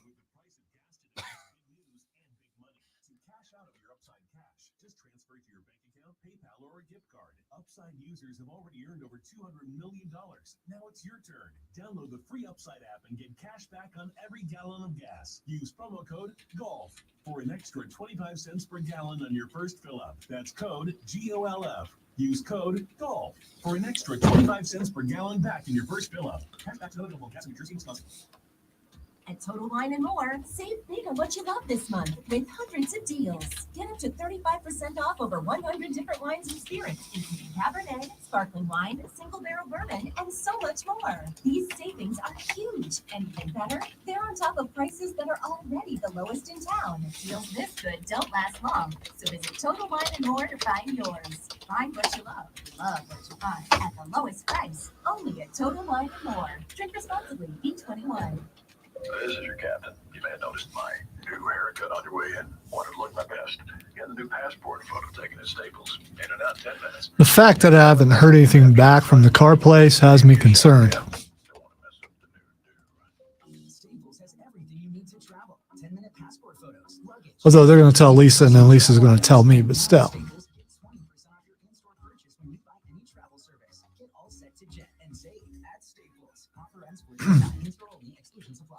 From the Ingalls Market Studio, the Upstate, 97.7 FM Greenville, 97.1 FM Spartanburg. from the CBS Sports Radio. more than the scores. Real sports talk for real sports fans. The Rob Brown Show, now 93 Upstate.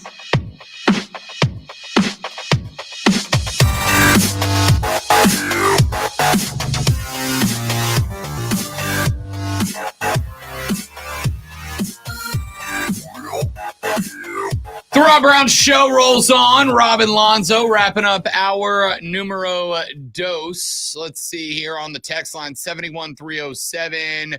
Hurricane Jeff texts in and says, do you see the Dolphins trading up into the first round? And if they don't, what do you think their greatest need is? I am going to start with your Fins, Hurricane Jeff, by saying the defensive line is the spot that you need to go in. Strong nucleus along the defensive line, really good core set of guys, but lacking any depth at all. And in a division that now includes Aaron Rodgers and Josh Allen, or as Lonzo affectionately refers to him as Josh, you need to be able to create quarterback pressure. Okay? You've got to be able to hurry up, to rush offenses. If Aaron Rodgers makes mistakes, it's because you have made him rush, nothing else. If Josh Allen makes a mistake, it's because you've got him outside of the pocket and you've got him panicking, trying too hard to be Josh Allen. And he turns into Josh. What delivery from the great one. Consistency. I am a professional. Defensive line is the spot I think the Dolphins go with. Now, do they trade back up into the first round to get one? I don't know. There's a lot of top-end talent along the defensive line, but I think, unfortunately for Miami, there's a handful of teams in that defensive line or in the first round that are looking D-line. To get to the spot where you're getting a top-tier guy, because Miami doesn't have their first-round pick this year, to get to a spot where you're getting a top-tier guy, I think is going to be too big of an ask. It's going to cost you premium slots. The Dolphins right now need a lot of depth. So I am going to go likely you're looking at staying where you are and maybe even dropping back a little bit. There are some good players, not great, but good. Macy Smith out of Michigan, 6'3", 323, who is a double team eater. That's exactly what I'm looking for. Keanu Benton out of Wisconsin goes 6'4", 309. He has a phenomenal pass rush ability, really good with leverage. He's an amateur wrestler. Very good. Lonzo will tell you, amateur wrestlers are deadly as linemen because they understand leverage better than anybody else. You learn leverage in wrestling. It's the number one thing you learn. I'm not even a wrestler, and I know that. A lineman with a wrestling background will know how to work over offensive linemen better than anybody else. Yeah, and you can almost tell the guys who have a wrestling background, by the way, when they come up out of their stance, what their next look is like when they're down in what their second stance is, which is more of a wrestling stance. That's it. Bo says, what do you think about the Bengals? I'm thinking they may go tight end first round to fill the vacancy of Hayden Hurst. And I think there is some potential to that. I think Hayden Hurst is going to be a pretty big loss overall. It's for the exact same reason that I think that he is such a big pickup for the Panthers. So I absolutely think that first round is a reality, or for the Cincinnati Bengals to go tight end. The problem is this is not an exceptional tight end class. There's a couple of decent ones, but I think a lot of guys are going to be reached up for. I think there's going to be a lot of guys that there's a reach for. I would say tight end's a big need, but I think with Joey B, who by the way just signed an extension with the Bengals, I think I'm going offensive tackle. And honestly, I'd love to get a left tackle that I trust with starting depth. The offensive tackle spot on both ends of the ball is one that could be upgraded. They're not awful, but they could be upgraded. That being said, Darnell Washington out of Georgia is a tight end. He'll be available around 29. I think that is a real possibility for the Bengals. So I'm going to go, the Bengals go tight end or they go offensive tackle. Dan, the super fan man, says, what do you think the Rams do in the draft? The Rams are an interesting one, a 5-win team coming off of a Super Bowl year. I think edge rusher is a big spot for the Rams. I think running back is a spot for the Rams. So I don't know is the answer. I also think defensive back could end up being a guy. Cam Smith out of South Carolina is going to be available in the second round. I think he is a J.C. Horn knockoff that could be a little bit of a depth guy in his first year. I think that Georgia Tech defensive end Keon White is a possibility. You could go offensive tackle with, I forget his name, but the kid out of Syracuse is there too. Let's take a break. We'll come back. Brian says, what position do you think the Panthers need to address the most in the second round? Let's talk pick 39 next on the Rob Brown Show in the Fan Upstate.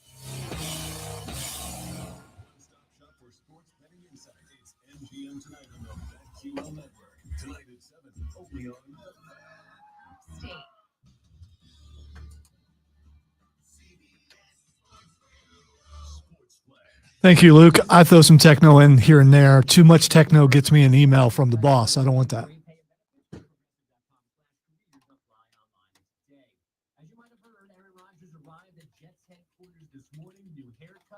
Jets hoodie, lots of smiles. He certainly seems ready to lead Gang Green to at least one season win. GM Joe Douglas dodged questions yesterday about Rodgers' off-season schedule. I'd say I wouldn't want to put any words into Air's mouth, as we know all of these workouts right now this time of year voluntary. So again, at the right time, you guys will be able to talk to him about that. And that right time is 2 Eastern this afternoon when Rodgers' introductory press conference begins. We are getting Suns Nuggets in round 2 because Phoenix closed out the Clippers 136-130, and Denver sends Minnesota home 112-109, both in Game 5 last night. Game 1 Saturday night in Denver. There's a Game 6 in Atlanta tomorrow because the Hawks stole a 119-116 win in Boston. The Celtics led by 13, but then Trae Young scored 16 fourth-quarter points 38 total. I'm Andrew Bowden. Hey, it's DA. Be sure to listen to CBS Sports Radio at home. Ask Alexa to play CBS Sports Radio. CBS Sports Radio. If you're hired, it can feel like you're trying to find a needle in a haystack. You can hope the right person comes along, or you can just use ZipRecruiter. And now you can try it for free at ZipRecruiter.com/radio. In fact, ZipRecruiter has helped a lot of business owners find their needle in a haystack. Like Marco, president of operations at Telly Tires and Auto Centers. Because Telly Tires has grown a lot in the last few years, Marco needed to hire everyone from a receptionist to a store manager to a head mechanic. ZipRecruiter helps me find all the right people, even the most difficult jobs to fill. ZipRecruiter helps me keep my business running. Take it from Marco and millions of other businesses. Marco. ZipRecruiter can help you find the needle in the haystack. See why 4 out of 5 employers who post the job on ZipRecruiter get a quality candidate within the first day. And right now, you can try ZipRecruiter for free. That's right, free at ZipRecruiter.com/radio. That's ZipRecruiter.com/RADIO. ZipRecruiter.com/radio. ZipRecruiter, the smartest way to hire. At QC Kinetics, we have story after story of patients freed from agonizing pain through amazing regenerative treatments. But this one, well, it's special. My father, who is 70 years old, had both of his knees worn out. He went to an orthopedic surgeon who said, you need both of your knees operated on. We can book you for next week. That's Dr. Daniel Zuckerman, medical director for QC Kinetics. Had him come to QC Kinetics. We treated both of his knees using our protocols with regenerative medicine. Within a few months, he was back to walking. A few months later, he was at the gym exercising 3 times a week. He can keep up with our 3.5-year-old little girl. No surgery, no complicated rehab, or downtime. It's completely life-changing for him. You have options too. Before they whisk you away to surgery, slow down. Call QC Kinetics now for your free consultation. Call QC Kinetics. 864-448-3772. That's 864-448-3772. 864-448-3772. Inflation is ridiculous. Everything from gas prices, food, and vacations. At My Affordable Braces, we have and will continue to offer braces starting at just $39.95. With new technology, you will need fewer visits than ever. Save even more with most insurance plans like MetLife and Delta Dental. MyAffordableBraces.com has a clinic near you in Greenville, Spartanburg, and Anderson. Schedule your free consultation, exam, and x-rays today. Easy payment plans and affordable braces. A lifetime of smiles you can afford at MyAffordableBraces.com. Twin Peaks is on the clock. You're invited to our draft day kickoff fueled by Rise Guys P1 Lager at Twin Peaks in Greenville, Thursday, April 27th. Sign up for prizes. Who's going number 1? It's the draft day kickoff party at Twin Peaks on Woodruff Road. This is an important notice to consumers facing $10,000 or more in credit card debt, medical bills, or other unsecured debt. You may not be required to pay it all back because there are special programs now in effect that will significantly reduce the amount you will owe if you qualify. This is not bankruptcy or a debt consolidation loan. These programs, which the credit card companies like to keep secret, exist to aid American consumers struggling with overwhelming credit card debt by offering tremendous savings and real debt relief. Accredited Debt Relief has established a special hotline for you to call and learn what savings you qualify for. They've helped qualify consumers with over $1 billion in debt and are A+ rated with the Better Business Bureau. So don't wait. Get the relief you need during these hard economic times. For this free information, call the Accredited Debt Relief Hotline now. Call 800-330-2900. 800-330-2900. That's 800-330-2900. The NFL Draft. Teaching our stuff and trying to get our guys ready. This Thursday. So we put it on the script, trying to get everybody on the same page. The Panthers have a big decision. Dissecting the defense, playing the chess game. Who will go number 1? Bryce Young, CJ Stroud. Start the motion, get it going. The best draft coverage is here. Live from Twin Peaks in Greenville. Hear it all come together. The NFL Draft happens on the Fan Upstate. It's really quiet now. I don't know why. Third hour contemplation, maybe. I don't know. Like, I know you're whispering, but I have no idea what you were saying. Yeah. I wasn't talking to you. I was talking to them. No, you weren't talking. I was talking about how quiet it was. Wasn't cracking on you or anything. I was just saying it was quiet.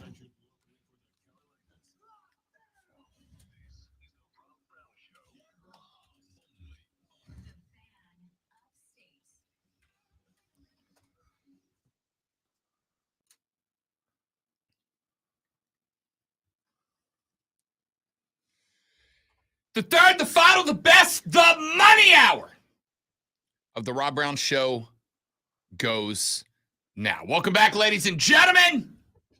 I am Rob Brown, the great one, Lonzo, on the other side of the glass. We're just all going to pretend that didn't happen, Lonzo. The fact that I yawned has nothing to do with the show. It has to do with me not sleeping well. But thank you for your concern. I was concerned. Yes. A lot of stuff to get to in the final hour of the show as we run down our final 59 minutes before Zoe and I take this show on the road. Tomorrow we'll be live at Twin Peaks in Greenville, Woodruff Road. The great one will be the man out of the box tomorrow, as Zoe and I will be live at Twin Peaks, Woodruff Road, Greenville. Show's 9 to noon. We'll Doors still open have at some 11. sort of protective barrier because, Don't you put me in the penalty box. I don't want to be in the penalty box. All right, we'll just probably be behind a table. We don't know. We don't know till we get there. We will be there tomorrow, 9 to noon. Doors open at 11. Come on in after the show reaches its inevitable but cosmic conclusion at noon. The great one and I will then grab the largest table in the building. You guys are welcome to come by, hang out, sit down, talk some football, have some wings, have some burgers, drink some 29-degree Rise Guys P1 lager. It's gonna be a great day. So come on out, hang out with us tomorrow. I promise that I am not as loud in person as I am on the radio.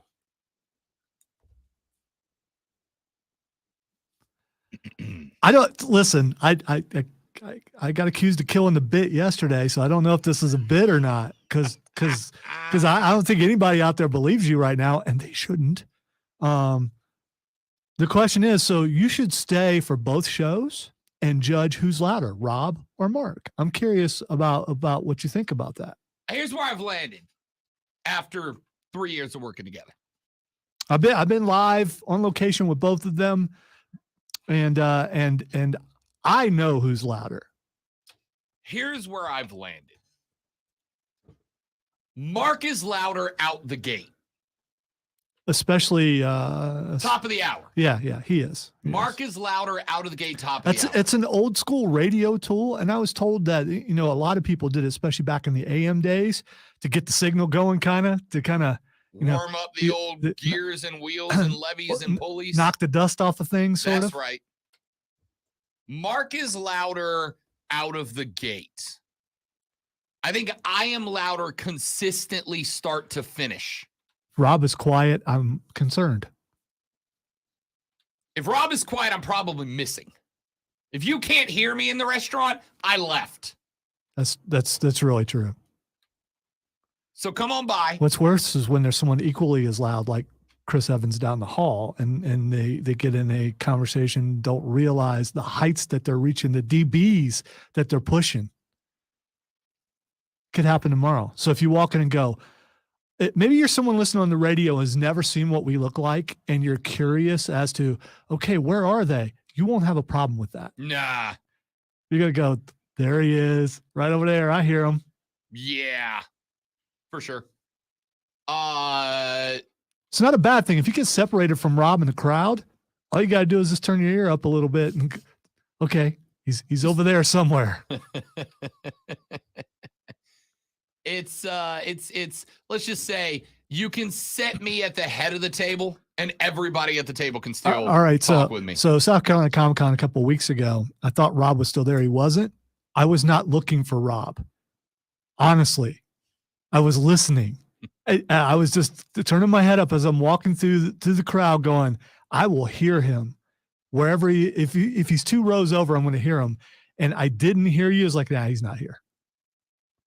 It's fair. I didn't need visual. I said, we've heard you at the well. There's nothing wrong with having a strong set of lungs. That's the reason why that you get hired for 37 jobs, because of the pipes. Bits last night. Check this out. So you want to talk about heartbreaking. Last night started the third period. The Swamp Rabbits were down 5-1. Was not going great.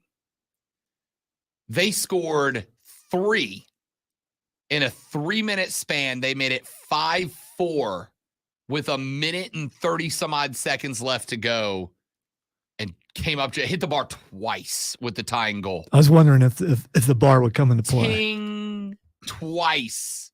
Could have put that thing away. It was painful, man. Painful. But had a great time. About to be a lot of fun. Texter just said, Mark has never been asked to quiet down at ACC Media Days. That's true. That is correct. Old ACC Karen in the house. Gave me the old what for. That was fun. Anyway, come on by. It is Twin Peaks, Woodruff Road, Greenville, the GVL. Yeah. Tomorrow from 9 to noon. We'd love to see you. If you've never been there before, neither have I. So let's experience it for the first time together. Aw, that's fun. It is going to be fun, actually. And again, we're off the air at noon. And then when we off the air at noon, me and Zoe are going to sit at a table. We're going to get the billionaire bacon burger with floppy bacon. We're going to get the hangover burger with that fried egg. I want that yolk runny. Then we're going to get us a big old basket full of hot wings.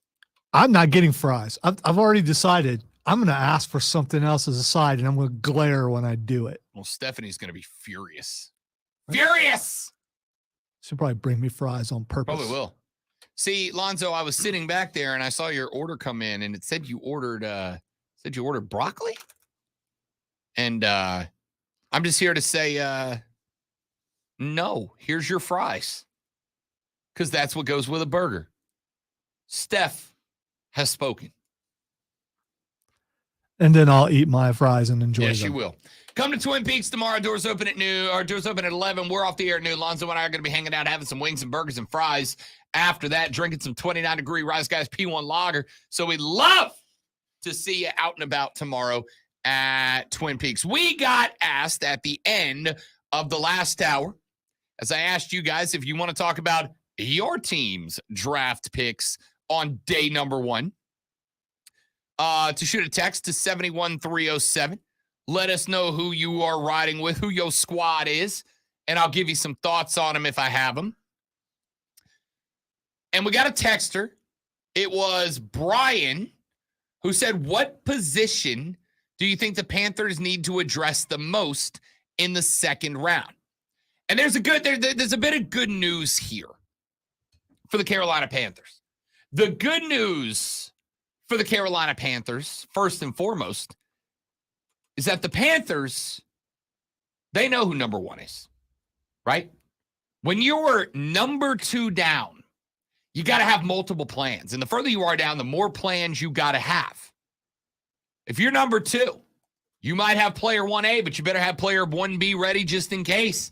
If you're pick 3, you can have player 1A and 1B, but you better have 1C ready just in case. If you're 4, 1B, A, B, C, and 1D better be ready just in case. But if you're Carolina, you know 1A, and it don't matter. Can't nobody else do nothing to you. So, what's the play? You start focusing on 39. Carolina can put more emphasis on pick number 39 than anybody else can put on their second round pick, right? They can already be, they could have been working on 39 for months because they didn't have to, they spent time on number 1, but once they determined number 1, and I do not believe Frank Reich saying they just reached their conclusion yesterday. I don't think so. I think that pick's been in the bag. I got a little weirded out by the Will Levis odds jumping up yesterday, but I think it's in the bag still. Now, I think Carolina ends up going wide receiver at 39. There's 2 positions that jump out to me. Cornerback on one side, wide receiver on the other. At cornerback, you're working with an old guy and an oft-injured guy. J.C. Horn has played, I believe, 16 games across 2 years. He missed 14 of them his rookie year. Missed 14 games his rookie year. And then missed a couple last year due to a lower body injury. I love J.C. Horn. I think J.C. Horn's got all the natural talent to be a bona fide, genuine superstar at the NFL level. The problem is, until he runs a full season without being banged up. I have to operate as if he can't. I have to operate as if he can't. So cornerback is very intriguing to me. I think you've got to be concerned about JC's health. I think you've got to be concerned about the fact that you don't have a lot of depth across from JC or behind him. So there's going to be some concerns there. You got Dante Jackson. Jackson, I think, only got one more year in his contract, and Dante's playing at a high level. But he's not a guy I don't think you can plan on relying on for a very long time at 27 years of age. I think you'd love to bring in a new guy. After that, you got C.J. Henderson, who's been called upon due to some injuries and whatnot. But C.J. Henderson is an okay player. He's a nickelback cornerback. He's not a guy I want to bring in and ask him to play on an every down scenario. So I think cornerback is big. I think wide receiver is big. I think wide receiver is big because as much as I love Adam Thielen, and Adam Thielen might be the best possession receiver in the league, Adam Thielen is 32 years old. Now, he said, I want to finish my time in Carolina, and that's super duper awesome. But we don't know how far off in the future that is. And at some point, Adam Thielen's going to hit a wall. So here are some names that I think could be available at number 39. I think the Panthers look at. I think Josh Downs out of North Carolina is a guy that I want to keep an eye on. Josh Downs is a receiver that gives you a lot of potential split out wide. Josh Downs goes 5'9", 171. But he's quick, man. He's quick. Ran a 4.45 40. Had a 1.49 10-yard split, and he's got hops with a 39-inch vertical. Downs was rated as one of the top 100 recruits in 2020 in Gwinnett. He is the nephew of former NFL star corner Dre Bly. He is now the defensive backs coach, or coached him up as a defensive backs coach throughout his young career. Earned first-team All-ACC honors in 2021, ranked 5th in the FBS with 101 receptions, 10th with 1,335 yards. In 2002, topped the Heels with 94 snags for 1,029 yards, averaged 11 yards per catch, tied for 7th nationally with a touchdown a start average 11 in 11. Was a second-team All-ACC pick as an all-purpose player because he also ran back 10 punts for $133. Did miss 2 games due to injury and opted out of the bowl game to get ready for the draft.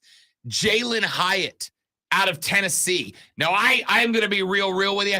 I think Jalen Hyatt's gone by pick 30. Jalen Hyatt was a massive part of the success that the Tennessee Volunteers had last year until they ran into the buzzsaw that was, of course, the South Carolina Gamecocks. Jalen Hyatt was a 4-star recruit out of Dutch Fork High School. He's a kid. He's a local kid. Love to have him in the Carolinas. In the last few years, broke out as a junior, 67 receptions, ranked 5th nationally with 1,267 receiving yards, averaged 18.9 yards per catch, tied for 2nd in the FBS with 15 touchdowns in 12 starts. Jalen Hyatt is a go guy. If he's available at 39, he's my pick, no problem. Putting him opposite of Adam Thielen would be spectacular. I just don't think he's going to be available there. If those two guys aren't, I'm going to give you a name I mentioned a minute ago for the Dolphins. This is a guy, I don't know if he's going to be available. But if he is, Cam Smith is a cornerback out of University of South Carolina. Cam Smith is a guy that could play opposite of JC. He goes 6'1", 180. He's got a 4.43 40. He's got a 38-inch vertical. Played 3 years at Meade High School, Maryland, before he came back home to South Carolina. He was a top 150 overall recruit. Smith ranked 9th in the FBS in 2020 with 1.3 passes defended per game as a sophomore, had 3 picks and 11 breakups, played in 11 games with seven starts after missing fall camp because of foot surgery, started 9 of 11 games last year, had 27 tackles, 1 for a loss, 1 pick, 5 breakups before he reportedly suffered a concussion. Opted out of the Gator Bowl to get ready for the draft. Cam Smith's not a bona fide certified G like J.C. Horn is, but he's got the raw physical tools to be. He's got the potential to be. That, to me, might be worth the risk. You're not going to find too many cornerback prospects better than Cam Smith that aren't going to get picked up somewhere in the late first round. So I'm going wide receiver is my number 1 option. Cornerback is my number 2 with that 39th overall pick. That's my thought. Let's take a break. Come back. Got a few more things I want to get in here before we call it a day. Trae Young, ice Trae cold, man. Going into last night, teams that trailed by 13 points or more entering the final 5 minutes of the first quarter were 0 and 183 in the NBA. Last night, Trae Young put the 1 in 1 and 183. We're going to talk about that. The Islanders knocked off the Canes last night. Canes got 2 more cracks to win Game 4. Can they get it done? We'll talk about that and a couple of soccer stories to burn through. We'll get them all when we come back on the Rob Brown Show and the Fan Upstate.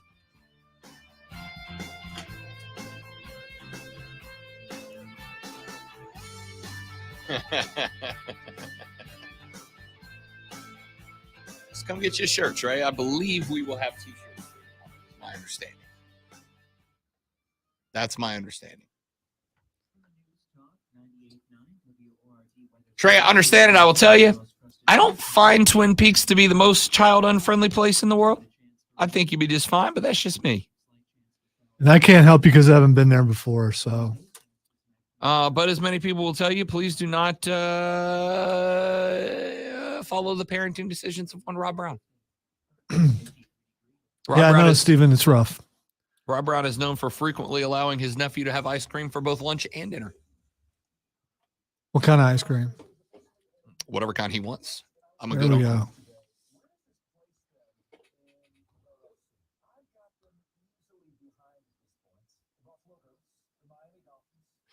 Saying something on Twitter earlier. It's pretty stupid. Those are my favorite things on the internet.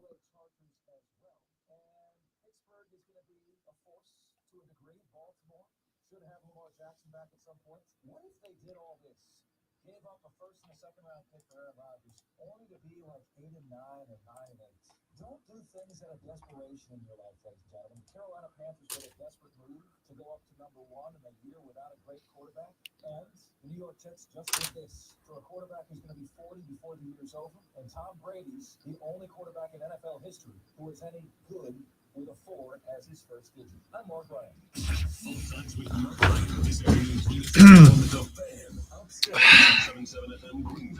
Good over there, buddy? No, as I often am not after those reports. Worried that maybe you missed getting the best price for your home and a nice little jump on getting into your dream home once. Well, do not worry about it. It is not too late. Even with interest rates a little higher, home values are normalizing, and it is still an excellent time to list your home for sale and find your next home too. With an Allen Tate Realtor by your side, you'll have the experience and the expertise you need to navigate today's market dynamics and successfully achieve your real estate goals. So you can move into a place that's better suited to you and your family. You can get the most money out of your current home. Don't wait any longer. So I was just curious. In 1997, Warren Moon became the oldest NFL quarterback to pass for 400 yards in a game, 409 versus Oakland, breaking his own NFL record that he set at age 38. but also became the oldest quarterback in history to throw 5 touchdowns in a game, breaking the previous record held by 39-year-old George Blanda. So I think people forget that Warren Moon was pretty good at 40. Warren Moon was pretty good. Yeah. I think Aaron Rodgers is going to be all right. It's not like he's going to a horrible team. He's going to a team that is set up and ready. Correct. Hey, look what's trending. I'm not going to say. Don't say it. I'm not. You always get mad at me for it.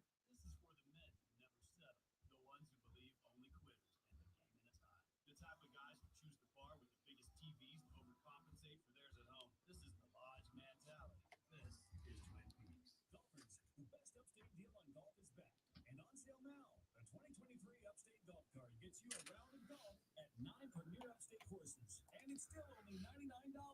Grab your foursome and get your Upstate golf cards now to play courses including the Preserve at Verde, Legacy Pines, Pebble Creek, Greer Golf, Carolina Springs, and more. Order at theupstategolfcard.com. 9 rounds of golf for only $99. Upstategolfcard.com. Upstategolfcard.com. Sponsored by Taco Bell. OMG. OM. Nacho fries are back at Taco Bell, but they won't be here forever. Yeah, hot and crisp fries covered in. Yes, I'm an actor that really talks this way. OMG. It sounds authentic and natural when I do it.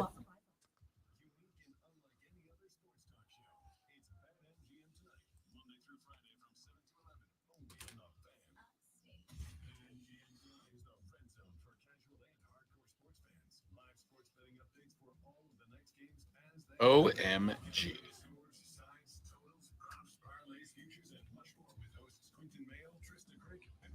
There goes our station vehicle.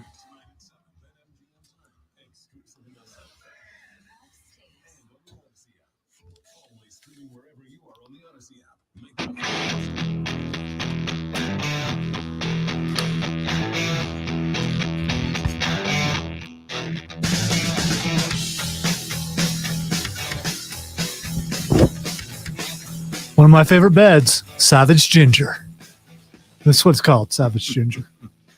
I'll tell you what I was gonna do. I was about to talk a little soccer here, but I'm gonna put that off for just a second because my guy Brandon, longtime friend of mine from back down in the FLA and big Atlanta Hawks guy, is up in the stream chat, which of course you can watch by going to Facebook.com/TheFanUpstate, Twitter.com/TheFanUpstate, searching The Fan Upstate on the YouTube page, or searching The Rob Brown Show on Twitch.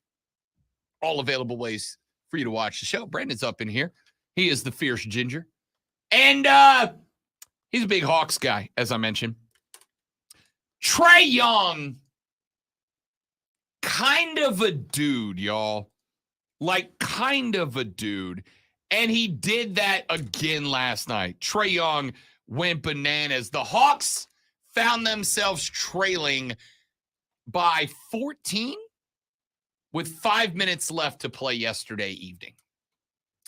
And I'm not going to lie to you. I was very much getting myself ready to send the text of consolation to my guy Brandon. I was like, he is not gonna be in a good way. The Celtics led the series 3-1. The Hawks found themselves in a spot where it was win or go home. So they did. Trae Young hit a stone cold killer of a 3 with seconds left to play that set Beantown into a Game 6. So now the series is 3-2 in favor of Boston. It goes back to the ATL for Game 6. Now, Brandon and I, what was it, 2 years ago? 2 years ago, we went to a Hawks playoff game in the ATL. Now, I'm not a Hawks guy. I got to tell you, one of the best NBA environments I've been to in a very long time. It was capital L lit. They were playing the Sixers in that game, and it was a blast, man. Blast. Can't stand the Falcon, but the Hawks fans won me over a little bit in that game. And they were all telling me at the time, Trae Young is real. Trae Young is real. He's that guy. And I was like, I don't know, man. Like, I know the kid can play. I know the kid's got some freeze to him. But I just don't know. And last night he showed you why he can be that guy. 38 points. 14 of 33 from the floor. 5 of 13 of deep. Was perfect from the stripe. 5 from 5. Pitched in 4 boards. And 13 assists as well. He was +5 on the plus-minus line, which is, to me, the most important stat in the game. How are you impacting the scoreline? Trae is always on the plus side of that. Boston did get 35 out of Jalen, 19 out of Jason. Decent effort, decent showing from the Celtics. The Hawks just went in there and wrestled that game away from them late. And I will tell you, it's not the end of the world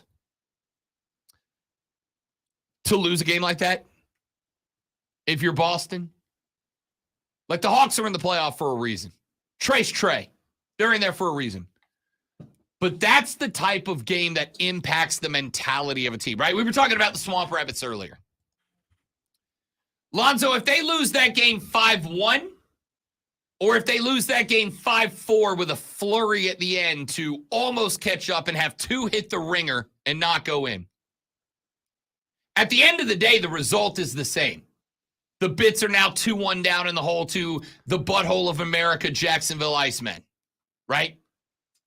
The result is the same. But do you think the result of that L is the same if they lose 5-1 versus if they lose 5-4 and had not one but 2 pucks nearly go in to tie it with a minute and some change left to play? Is the mental reaction from both teams the same if it's 5-1 versus 5-4? No. No. Which way would you rather lose? If I'm going to lose anyway, I'd rather get my butt whipped. I mean, being that close, the emotions and all the stuff that goes into it will drain you a little bit more in the next game rather than just getting beat. See, I disagree. I look at it and I go, look, 5-1, you go, damn, they just smoked us. Yeah, I just go, man, we had a bad day. We had a bad day. See, here's the mentality. If I'm Lordo, I'm standing there and I'm going, hey, we lost 5-4. Sucks, hurts, I know. Yes, losing really sucks. Always sucks, I get it. But we had 2 really bad periods. 2 really bad periods. And then we found ourselves late. And what happened when we played our hockey? What happened when we played our hockey? We dumped 3 in them in about a 3-minute span when we played our hockey. Now we know what we can do. Imagine if we played that game for 3 periods instead of for 5 minutes of 1. We beat them by 15. You know our game works. You've seen our game work. Too little, too late tonight, but you got a full 60 on Friday night to get it done.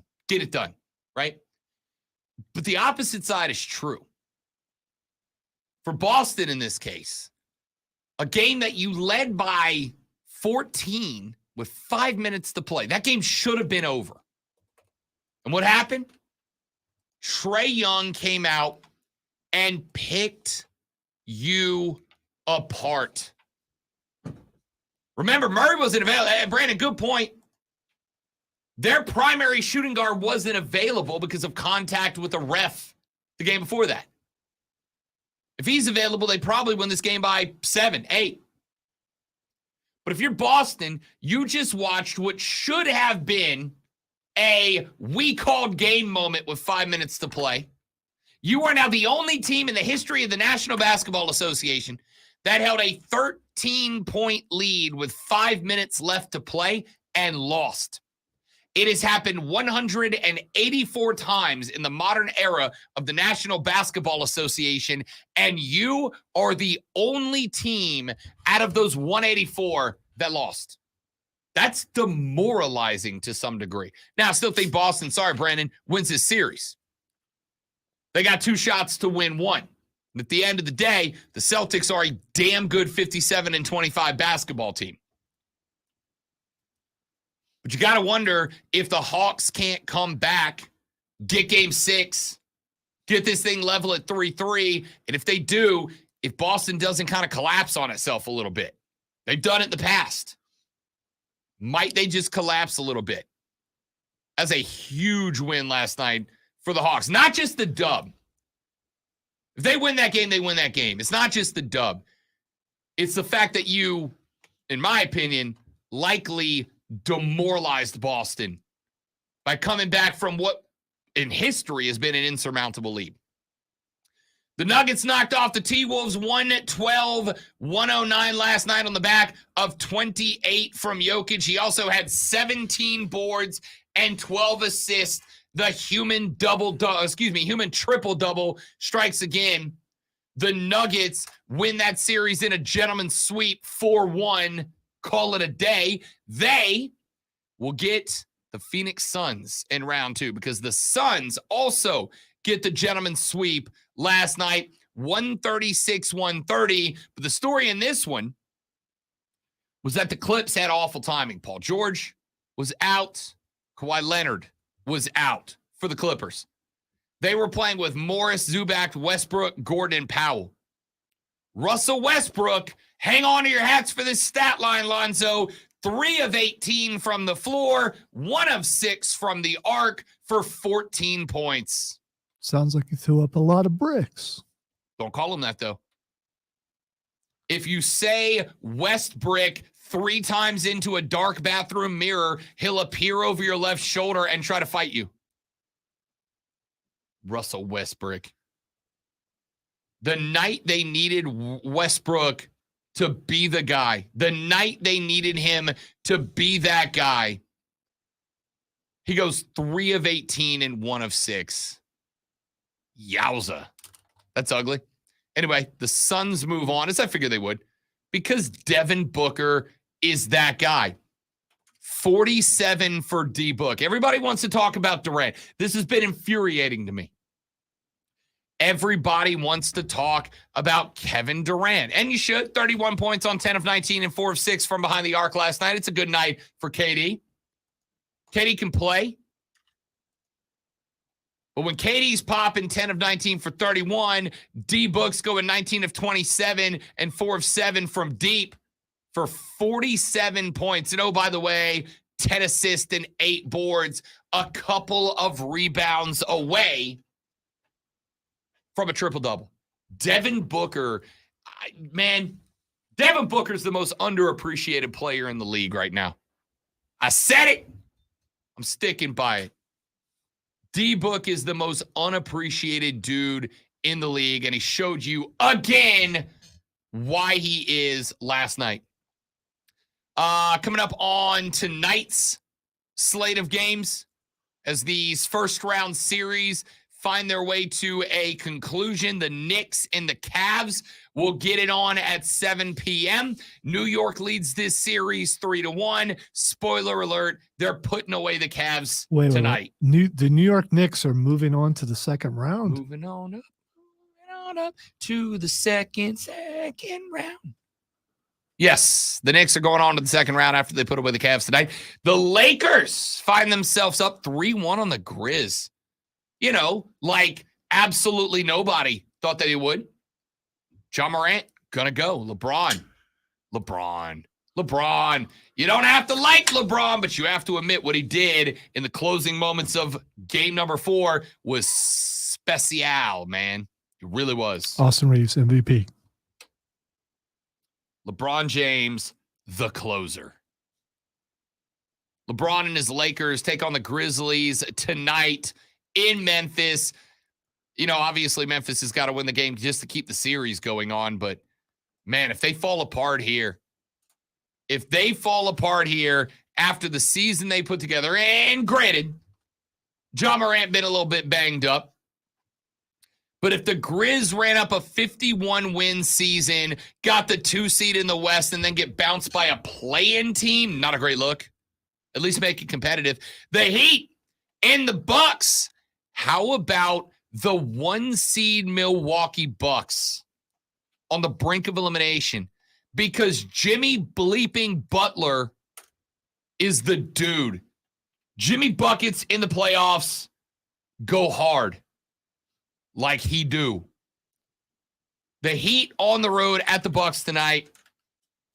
Waiting to find out what the deal is with Giannis Antetokounmpo. Has not been back since that back contusion after the nasty fall in, what was it, game 2, I think?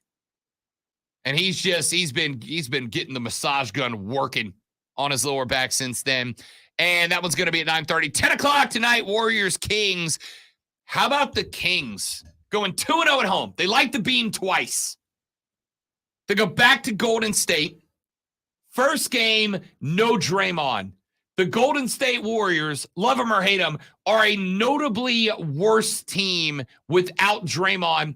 And they smoked the Dubs in game 3. Then the Kings come back in game 4 and get worked again. Now the series is 2-2 going back to Sacramento. Good news, bad news. Bad news for the Kings, who I think have to light the beam tonight if they want to win this series. If they lose tonight, this series is over, all right? You're not going back to San Fran and winning game 6. Not if the Dubs have that lead. They're too experienced. They've been here time and time again. They know how to win that game. Got to win tonight. De'Aaron Fox has a broken finger on his shooting hand. The guy that has kept them in games has a broken finger on his shooting hand. Now he's going to go. He basically said, you can cut my hand off. It's the NBA playoffs. I'm going to be out there. So De'Aaron Fox is going to go. But I don't care if you're Peja Stojakovic, Steve Kerr, Steph Curry, or De'Aaron Fox. If your shooting hand is banged up, you got to compensate for that. Compensating for your natural shot usually ends to a bad night from the floor. The Dubs are going to go up 3-2 tonight. That's my pick. I'll take the Knicks over the Cavs. I'll take the Grizz over the Lakers. They're a cornered animal right now, right? I think the Lakers win the series, but I think the Grizz get one back tonight at home. I will take the Heat I'm going to take the Heat to clear out the series over the Bucks tonight. And then I'll take the Kings to knock off the Warriors. The Warriors to knock off the Kings and take a 3-2 lead back to San Fran. There's your picks for tonight in the NBA. Over in the NHL, as Lord's Stanley Cup playoffs continue. Last night, the Hurricanes fell to the Islanders 3-2.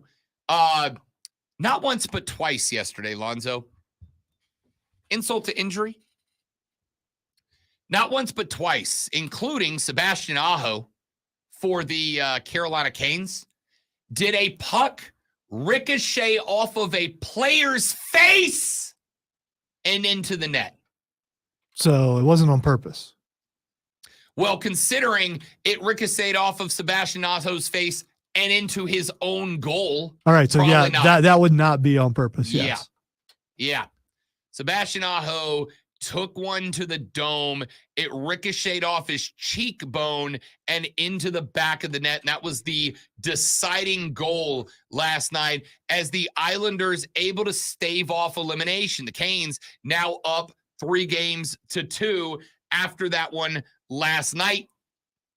It was Aho had a goal, Sebastian Aho had a goal, and Stastny had a goal as well for the Canes last night. They will get a night off before they head Thursday to take it on in game number 6. Game 6. Carolina needs to just put this thing away. Do not let the Islanders take you to 7. If you let the Islanders take you to 7, even if it is in Raleigh, they are going to just trudge you to death. The Islanders win via war of attrition in a game. They grind and they grind and they grind until you start losing guys, your stamina gives out, and then they beat you with boring-ass hockey. Don't let them do it in Game 7. The Stars whipped the Wild last night 4-0. The Oilers get one over the Greenville Swamp Rabbits partner team, the LA Kings 6-3. That sets us up for some games coming up this evening. Just a couple of them on the docket. The Panthers take on the Bruins. This one is in Beantown. Game number 6. Yeesh. Boston's up 3-1 in this series. Love Florida, gritty little team.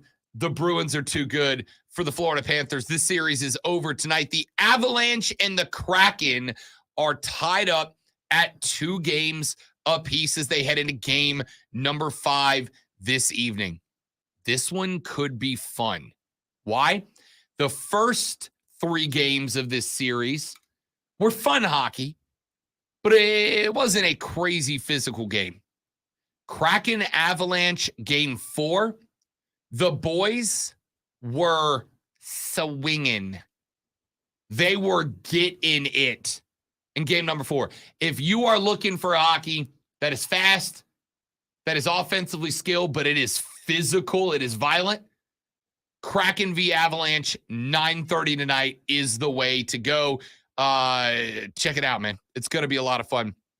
And then on Thursday, Lightning Maple Leafs. The Lightning had a 4-1 lead in the third period in game number 4, and they gave it up. Now Toronto's up 3-1 in that series. Rangers Devils Thursday night, Jets Golden Knights, and then the Canes return to the ice on Friday, time TBD, hopefully to put away the Islanders and move on to the next round. Let's take a break. When we come back, ladies and gentlemen, we finish up this radio broadcast. Twitter trending topics, then we call it a day. Tomorrow, Lonzo and me, Twin Peaks, Woodruff Road in Greenville. Doors open at 11. Come on by. Have some 29-degree draft beer. Have some burgers. Have some wings. Have some fries. Talk football with me and the great one. We are back after this on the Rob Brown Show in the Fan Upstate.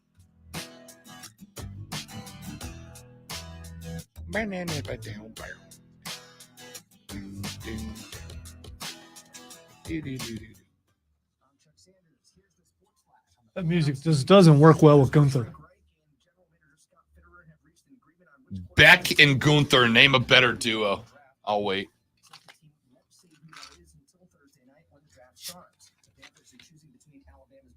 So, Greenville, what do you want to talk about? Why do I hate that catchphrase? It's like, why do you ask us what do we want to talk about, and then you just talk about what Well, we want to talk you hate it because I like it. I mean, obviously. I just don't get it. That's why I wrote it on the board. He never goes, what do you want to talk about, and then actually asks the crowd. He just starts talking about, here's what it should be is, Greenville, here's what I want to talk about. No, I think it's a great catchphrase, and it's why it connects with the audience.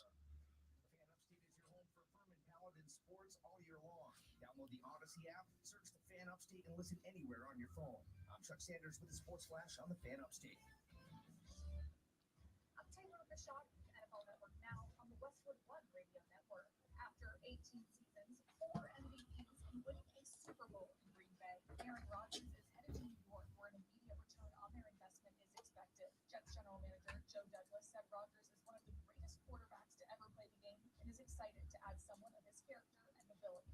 More quarterback news: the Bengals are exercising a 5-year option for Joe Burrow. Said they'll work with Burrow to secure his long-term future with the team. And no surprise here, the Vikings picked up the 5-year option for star wide receiver Justin Jefferson. This means the Vikings have Jefferson under contract through the 2024 season. And do they know, or will the decision come down to the wire? Is there a consensus between Panthers general manager Scott Fitterer and head coach Frank Reich with which player is the right pick at number 1?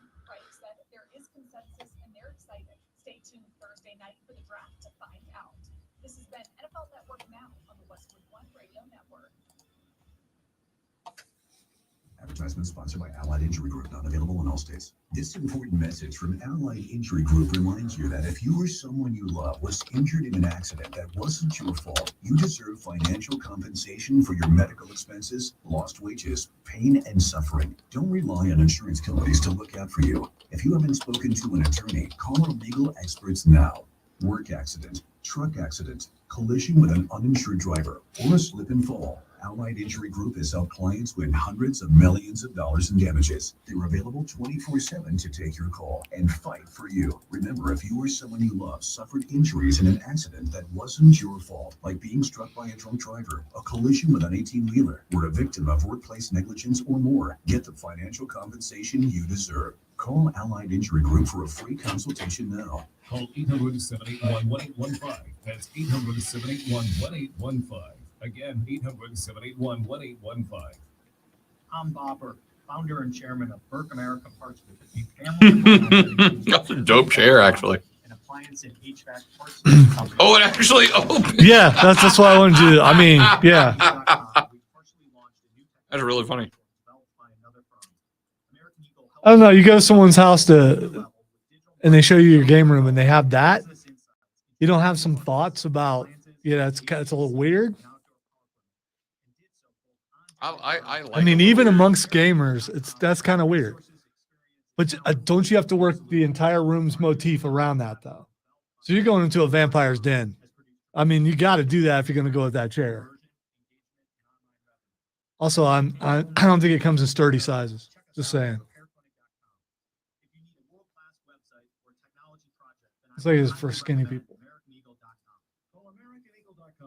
And if you can close the lid while you're sitting in it, that's really freaky.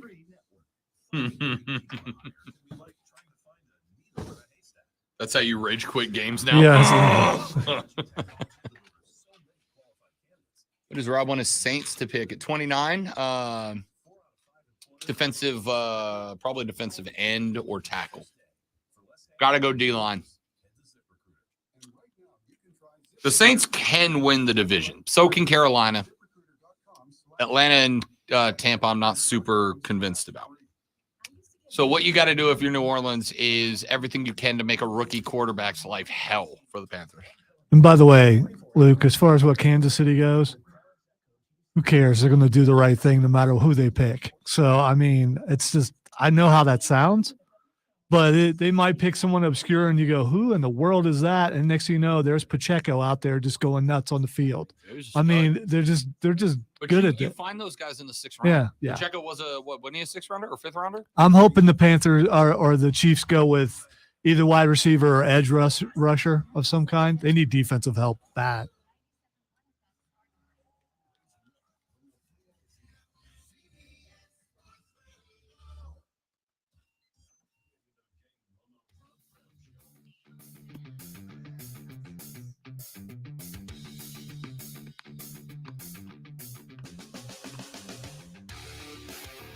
Sorry, I had to finish my mint because I'm a professional.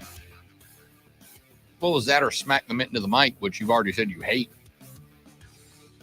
Or just realize you got to go on for one more segment and don't go with the mint. I mean, there's that. I thought I had another 30 seconds or something.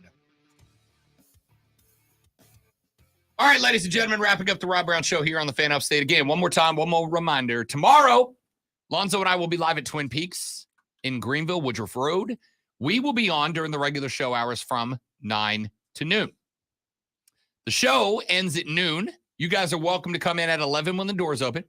At noon, Lonzo and I are going to grab a big table. We're going to sit around. We're going to talk some football. We're going to eat some burgers, some hot wings, some French fries.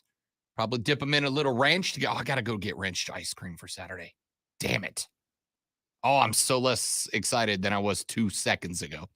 Anyway, we're going to grab the biggest table. You guys in the Armada are welcome to come join, welcome to come hang out, welcome to come spend some time with us, talk some football or whatever else you want to talk about. The Rise guys will be there as well.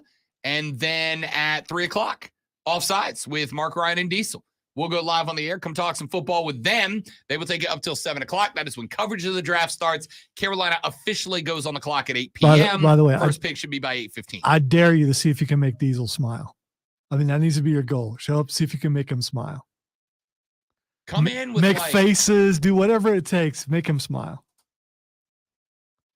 I need 7 guys to come in, fat guys with shirts off, and just write Diesel across their chest. Oh, yes, you should do that. I need 7 fat guys like me to show up with just Diesel written across the bellies and just stand in front of him. See what happens. And now the Rob Brown Show presents Twitter Trending Topics. Man, I hope that happens. All right, the first thing trending on Twitter Trending Topics is Michael Keaton. Michael Keaton is trending because there is a new Batman movie coming out soon. It will also have cameos from The Flash in it. Pretty excited to see Michael Keaton. I don't know why Michael Keaton is trending. Is it his birthday? The next trailer for The Flash just dropped and is heavy on Keaton. Of course it is, because it's a Batman movie. Yeah, and it's it might be too much. It's a Batman movie. Might be too much. Let's okay. I'm so still gonna go watch. I was gonna go watch it anyway because I'm not a hater. So the side of this from me is I like saying it because it's aggravating nerds that I call it a Batman movie.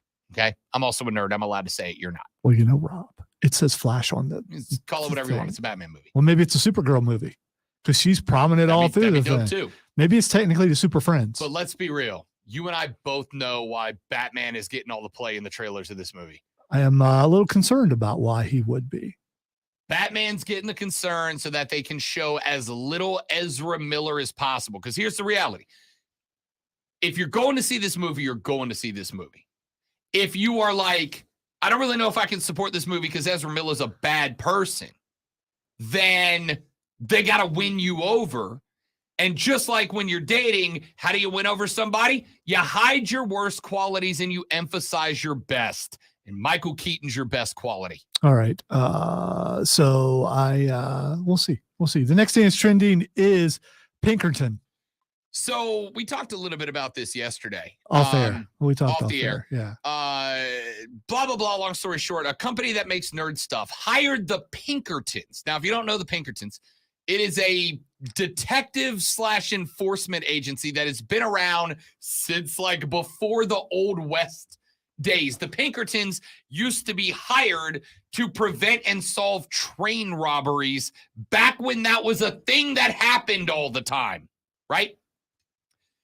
Wizards of the Coast, they are the owners technically of the Dungeons and Dragons sphere, hired the Pinkertons and sent them to some random dude's house because he had a pack of Magic the Gathering cards that he wasn't supposed to have. It was more than a pack. It was like a box full, but still. Holy overreaction, Batman. I want to see what the Pinkerton squad looks like. Don't you? Nowadays, they're just dudes in suits. In my world, it's like 5 dudes showing up in dusters and cowboy hats with revolvers. They're Scottish. They're Scottish American. So I don't think they are anymore. I just want to see a lot of them show up like the next person who's trending, Drew McIntyre.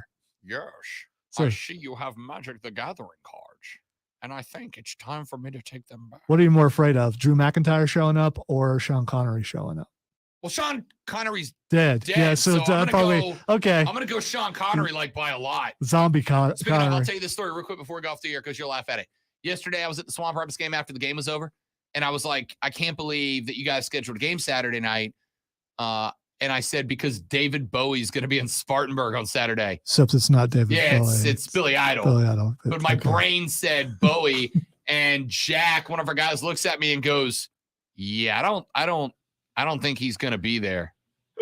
I don't think David Bowie's going to be there at all." And it took me like 2 minutes to realize, oh, you're right. I'm just an idiot.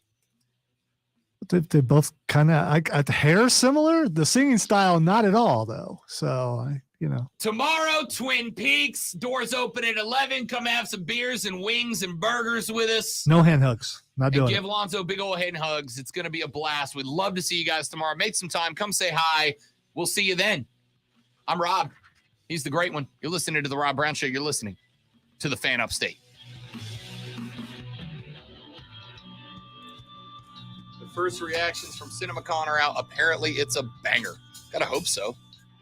I hope so. It has to happen. Because everything else they've put out has been No. trash. Well, I disagree with that. But it has to happen because in order to reboot the universe, which is what they're going to do, it's why this movie is still happening. If they weren't using it to reboot all of DC, it probably never, they would have canned it a long time ago.